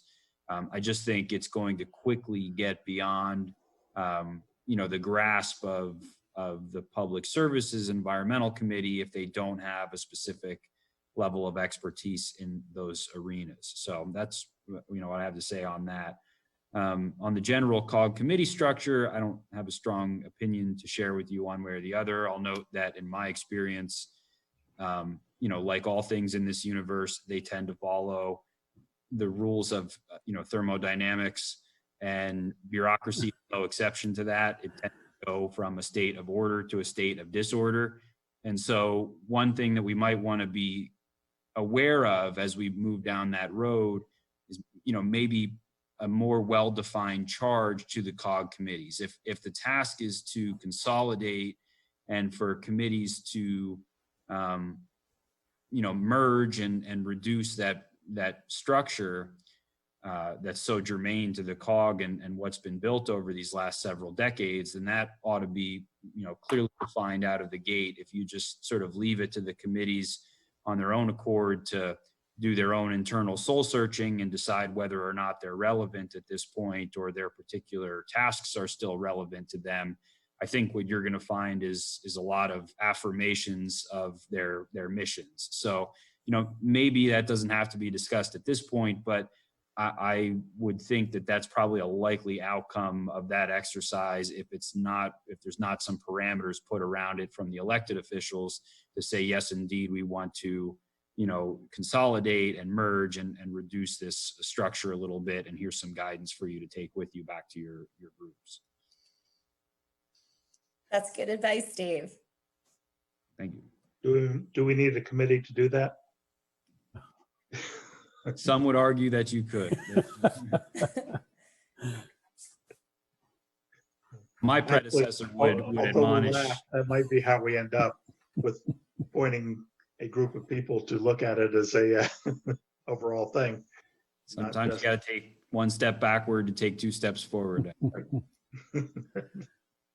I didn't realize the committee was going to be a technical committee. I thought it was going to be just a bunch of elected officials again. So that would be different. That would be different because And the COG model is elected officials, yeah. Right. So like if we're talking about what Dave is talking about, that sounds like a better idea. So like that committee to advise PSNE, that would be great.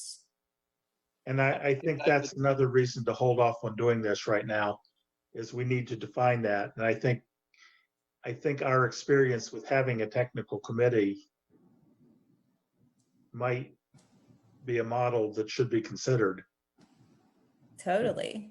Yeah. And so I will take that as a, present that as an option too, which the more options we have, the less likely that the decision will be made tomorrow too. So So I think in general, we administratively in our college, we are a small college. There's few number of faculty members, and all these proliferation of committees makes it hard. So I think the general motto that we have is that, well, if one committee can't handle things, then let them do it. If it becomes like, if climate change becomes a whole time focus that, there's so many items that come up that you really need a dedicated committee, then we can spin off a dedicated committee. I think the technical committee idea, I like that too, because there are, getting experts who really do this for a living, which we have a lot in this area, would be a good thing. okay, it looks like I'm seeing nodding of heads here. So Steve, I have to say something that I feel like I would be remiss if I did not say it.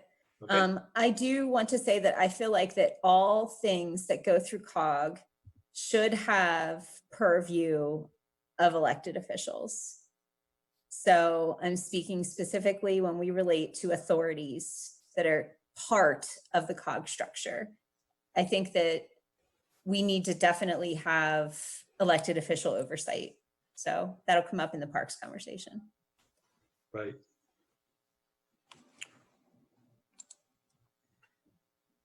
So are there things where we don't have? I thought we do have elected official oversight. It gets a little murky in some areas, especially in the parks. So like a small example would be, at least at one time, and I think that might have changed a little bit, because the structure of the parks is complicated and some authority is vested in the park authority and some of the authority is vested in the park agency. There can be commitments that are made by the authority that then obligate the agency to support it. So like, say, for example, signing a lease and then needing to do a bunch of renovations to be able to occupy the site where you've signed the lease. So there's just some, yeah. Yeah, and I think partly that would come up in a restructuring of the committees, whether we actually completely restructure them, but when the discussion comes up, because the result of that with the with the senior center, the commitments now require a COG buy-in, even though it's not a formal legal commitment. The COG does sign those agreements as they come up now, and that could be more formalized within committee structure. Or, for example, if you wanted to streamline things, you wouldn't have the COG would be an option as well. But that's the kind of thing that we chose not to discuss in the parks comp plan. So some of these things that we're seeing come back in recommendations were already kind of put out as problems, kind of not discussed, but a solution was proposed. So when we do move through this, some of those conversations are hard to have, but we really have to have them. So I'm not convinced we will. So. Yeah, but we are moving beyond just the committee restructuring when we get to that. So it becomes the legal structure, the authority, and so. That's an important part. I'm sorry, that's an important part of climate action and sustainability too, because there's a lot of grant funding opportunities in the renewable field that COG is not eligible for without setting up some kind of entity to obtain those grant funds for us. So we're looking to, that's one way to build that program, is those opportunities, which are plentiful right now.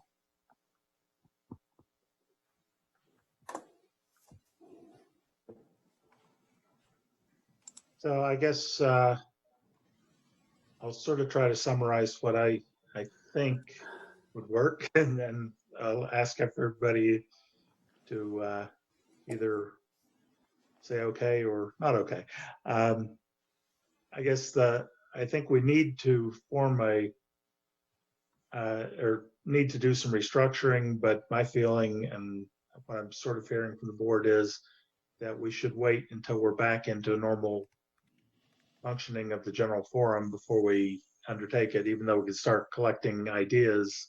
Any action should wait until we have a functioning general forum meeting, whether it's by Zoom or in person, but not be an executive committee decision. And that the Climate Action and Sustainability Committee should be part of that discussion rather than just forming another committee now and then doing a restructuring or considering a restructuring. Does that pretty much hit what people think, or? Yeah. Okay, I'm seeing nodding of heads. So Dave, if you really want to write up a memo, feel free. You can send it to me before noon. Before noon, Otherwise, I'll yeah, just- that'll be tough. That'll be tough.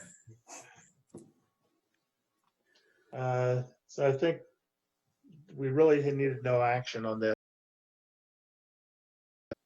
Come up with some guidance for how to handle it executive. I can't guarantee that what I take to executive is what's going to come back from the 6 municipalities, but we'll see. The next item is committee, staff and committee reports, starting with the Ad Hoc Facilities Committee.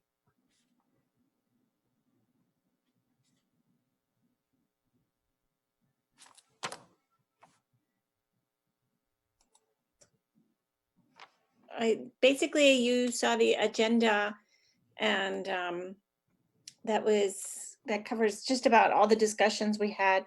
There was some talk about kind of what we were sort of getting into right there about having understandings. So for instance, there was some talk of putting in a charging station at the Patton Township Fire Department, and who covers that, because that wasn't really under the agreement.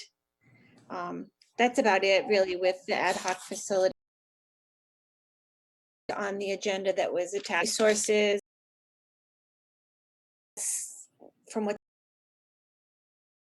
the only other thing that maybe we discussed was potentially looking into coming up with policies for working from home and having something on the books about that. Okay. Thank you. Then we have the Public Services Environmental Committee. Thank you.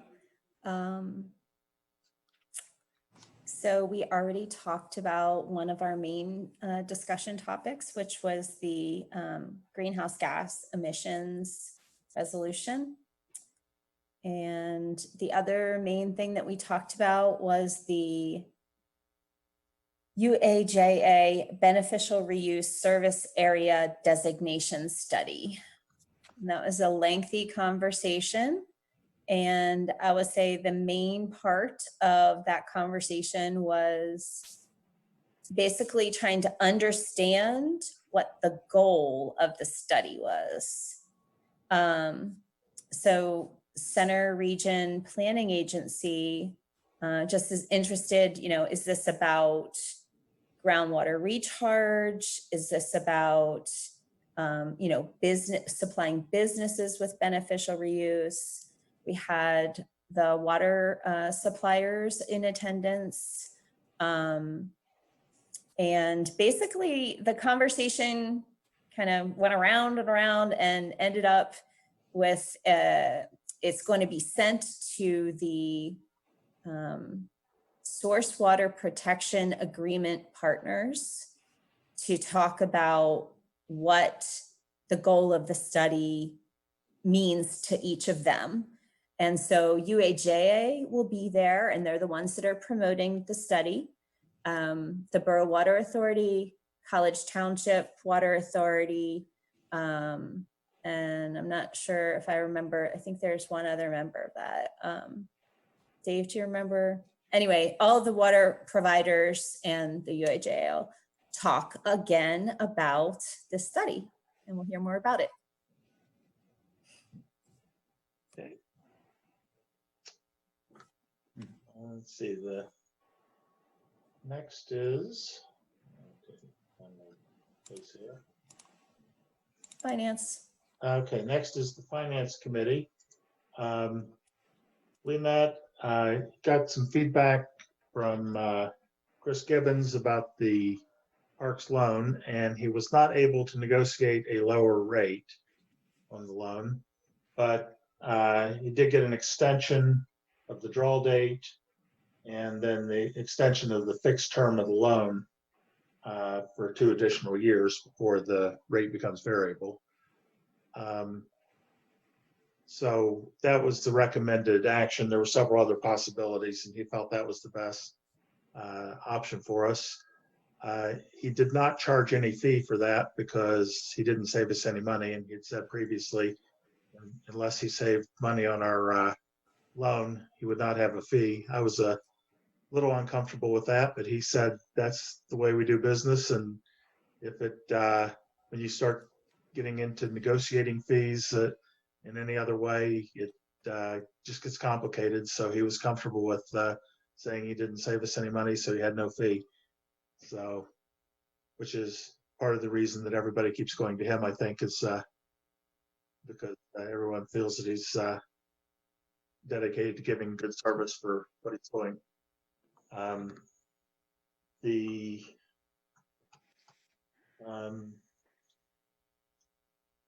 As far as the budget process, there's not going to be a full program plan this year. With the way that things are working with staff working remotely, they're going to up the plan for this year, not rewrite everything new. There's also some discussion in the Finance Committee to doing a program plan every other year, like a 2-year program plan, because that book that comes out is a major undertaking every year. And the question was, is it really necessary to go that depth on an annual basis? So this year we will be getting less information, new information, and just an update of the program plan for this year, which should streamline the budgeting process a little bit, which is necessary because the number of meetings, I mean, we're going to be sort of on abbreviated when we get back to having regular general forum meetings. So that'll make it a little easier to get everything in place in time. We got an update on FEMA reimbursement. Sean is coordinating everything as far as reimbursement for COG and for the municipalities. So he's working on putting that information together. And finally, we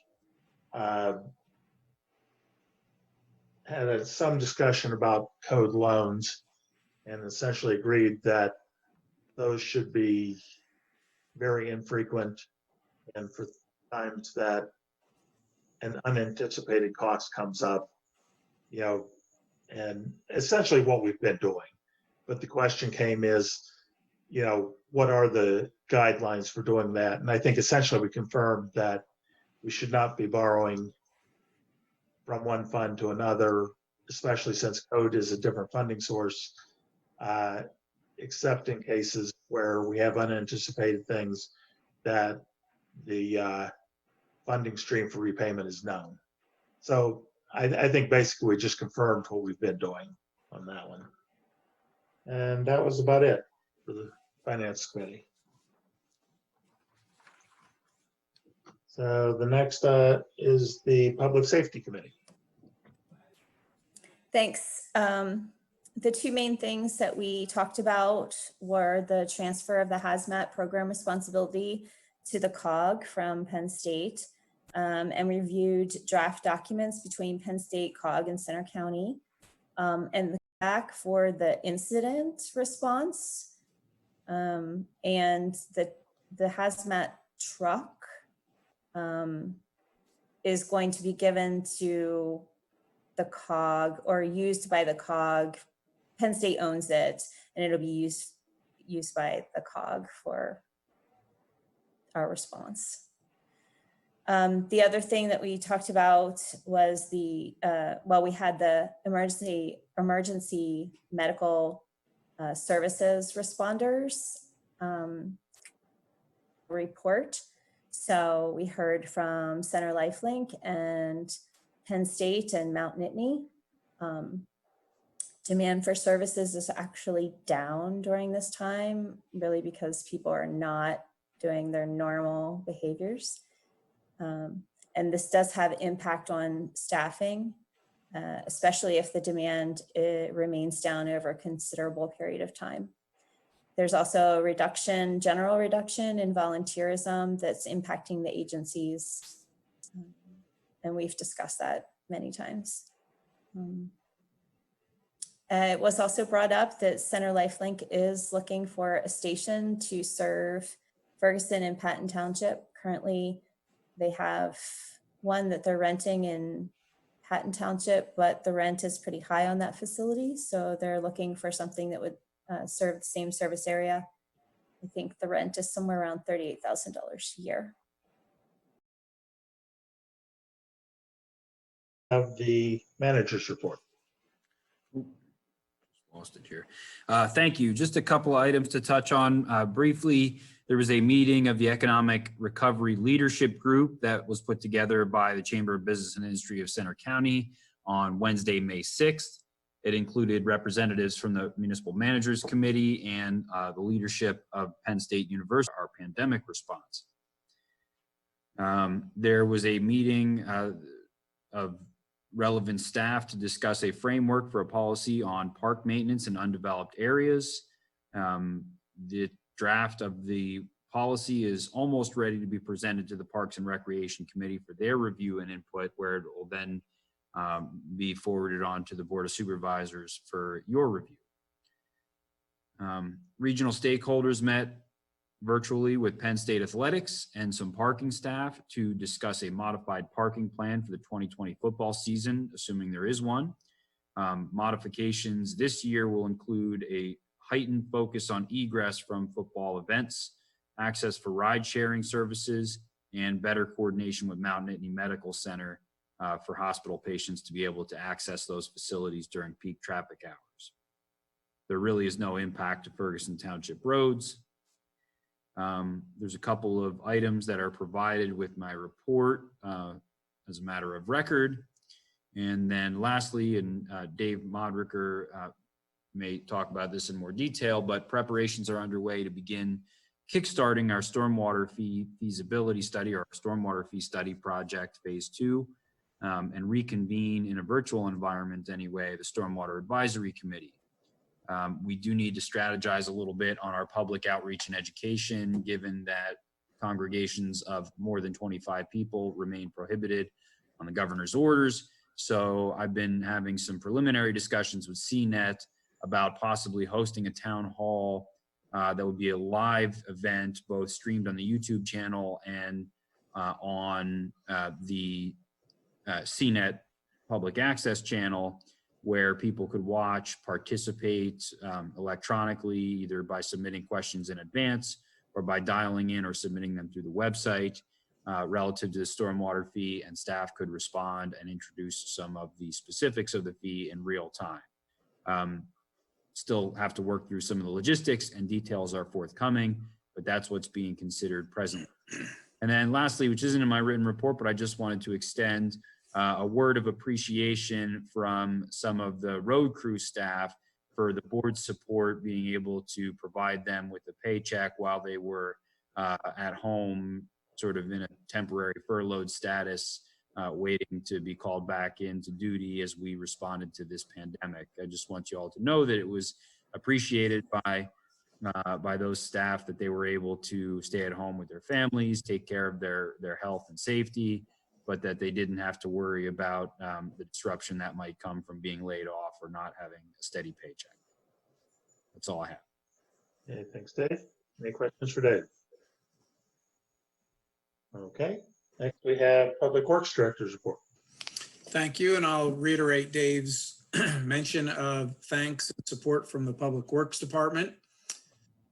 Moving on to my report, I restructured it to give you a little update on various activities, including road crew, arborist and tree commission, fleet buildings, engineering, then talk about some of our major project initiatives. I'll add to this for our next report, at least I hope to. And Dave did mention the stormwater fee feasibility study. I did want to touch on that. So staff did attend a remote meeting with our consultant on May 7th. As I have listed, we talked about a revised level of service, a proposed fee and rate structure, credit structure, and in particular, how to move forward with the program, the project, and meeting with the Stormwater Advisory Committee. I did poll the committee members. We've had some discussion at staff and consultant level as to whether a remote meeting was appropriate for this type of a presentation. And as time has gone on and no action has really occurred with the committee, I did reach out to them and that responded. We're all able, willing, and interested to meet remotely via Zoom. I did collect comments.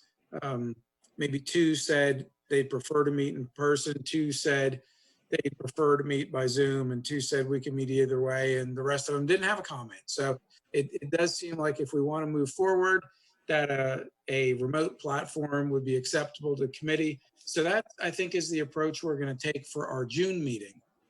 We expect there to also then be a July meeting, if that goes well, with the Stormwater Advisory Committee. And we need to start exploring these other options that Dave mentioned as the best way to outreach to the public during this period of time, including a remote platform. There's, definitely, pros and cons to doing both. I do think personally, and I'm not the expert in the area, that if we did host some public education events remotely, we may be able to reach a even larger or broader audience. Maybe some of those folks that may not have typically come to a public meeting, and you can think about, what those, demographics or situations might look like. And Dave said that we're looking into ways to best get that information out and be able to entertain questions and chat comments and whatnot as they come in. So more to come on that. And then my report closes with kind of a summary of the status of some of our capital projects. And so at that, I can answer any questions you might have. Thank you, Dave. Any questions for Dave? Seeing none, we'll go to the Planning and Zoning Director's report. So Planning Commission met May 11th. They reviewed the Orchard View subdivision conditional use application and Chapter 19 signs and billboards amendment. We've left that open for any comments. We had really good conversation with Planning Commission on signs and billboards. I have reached out to the planners in Lewisburg because I grew up there and I know for a fact that they can put banners over Route 45. So it looks to be a resolution from Borough Council that they submit to PennDOT. So I'm going to chase that down a little bit. Staff is working on the domestic fowl ordinance, tree preservation ordinance, and we are starting to work on the workforce housing ordinance amendments as well. And we are hopefully looking at June for the zoning hearing board meeting. I did speak to Jeff Stover on Friday and Jeff Ressler, and we're going to see what we can do to get that moving again for June. Thank you. Any questions for Jenna? Lisa. Can I ask about the domestic fowl ordinance? It's in its first draft form. Jeff, that's been his baby. He's our in-house expert on ducks right now. It's essentially going to pull ducks and chickens into the same ordinance. Okay. Mhm. Thank you. And next we have the Chief of Police. Thank you. My report summarizes the police department's activity for the month of April. We too were down on our calls for service. That gave us the opportunity to actually work through the 3 officers that were absent with COVID. And it also gave us a little opportunity with scheduling to give officers a little extra time off to recoup both mentally and physically. Some of the incidents of note: Officer Ryan Plunkett and Officer Lauren Neely responded to a call involving a 27-year-old female that was experiencing a heroin overdose. They administered 2 doses of Narcan naloxone and revived the woman. She was transported to the hospital for evaluation and survived. Officers also responded to a report of a man acting strangely. At one point in time, the man jumped up on the hood of the car, crashed through our windshield. That's something that we posted on YouTube. He was resisted arrest. He kicked the officers, and one of the officers went to the hospital for minor treatment and exposure to the suspect's blood. That suspect was determined to be under the influence of meth and LSD. During this time period too, we also responded to 23 calls involving COVID guidance from the governor's office. And those calls ranged anywhere from kids out playing basketball to businesses operating under, in violation of the governor's order. And in all those cases, sometimes we didn't take any action. In other cases, we just educated the business owners on the rules and regulations and moved on. Didn't have any further problems with multiple, responses to one business. And outside of that, any questions? Thank you. Any questions for the Chief? Okay. Yeah, are there any type of crimes that have gone up or gone down beyond, we are a small place, so that things vary month to month quite a lot. So are there anything specifically that catches your eye? We went down a little bit in disorderly conducts, alcohol-related crimes. That's the big difference. Thank you. Okay.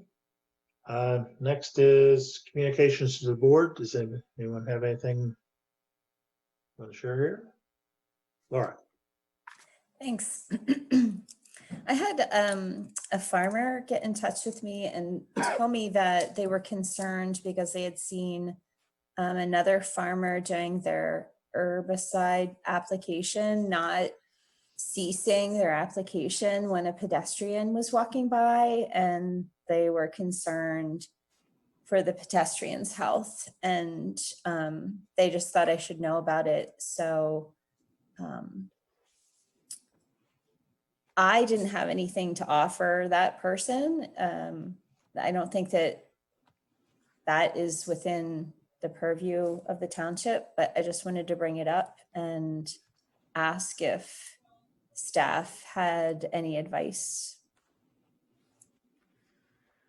Well, I mean, Dave may have more advice to give than I do, but I know that, at least in our experience, whenever we've ran into issues with roadside spraying, and, I can think of one particular instance where we had a contact from a resident who was concerned because the sprayer was mistakenly, inadvertently not lifted or stopped when it went by him when he was on the roadside. But at least in that particular case, and it all depends on what is being applied and what chemicals are being used and what the safety data sheet shows. But, we were able to determine that that particular individual did the right thing by going home, washing the area, monitoring it, that was the area that was exposed, monitoring it, making sure that, a reaction didn't occur.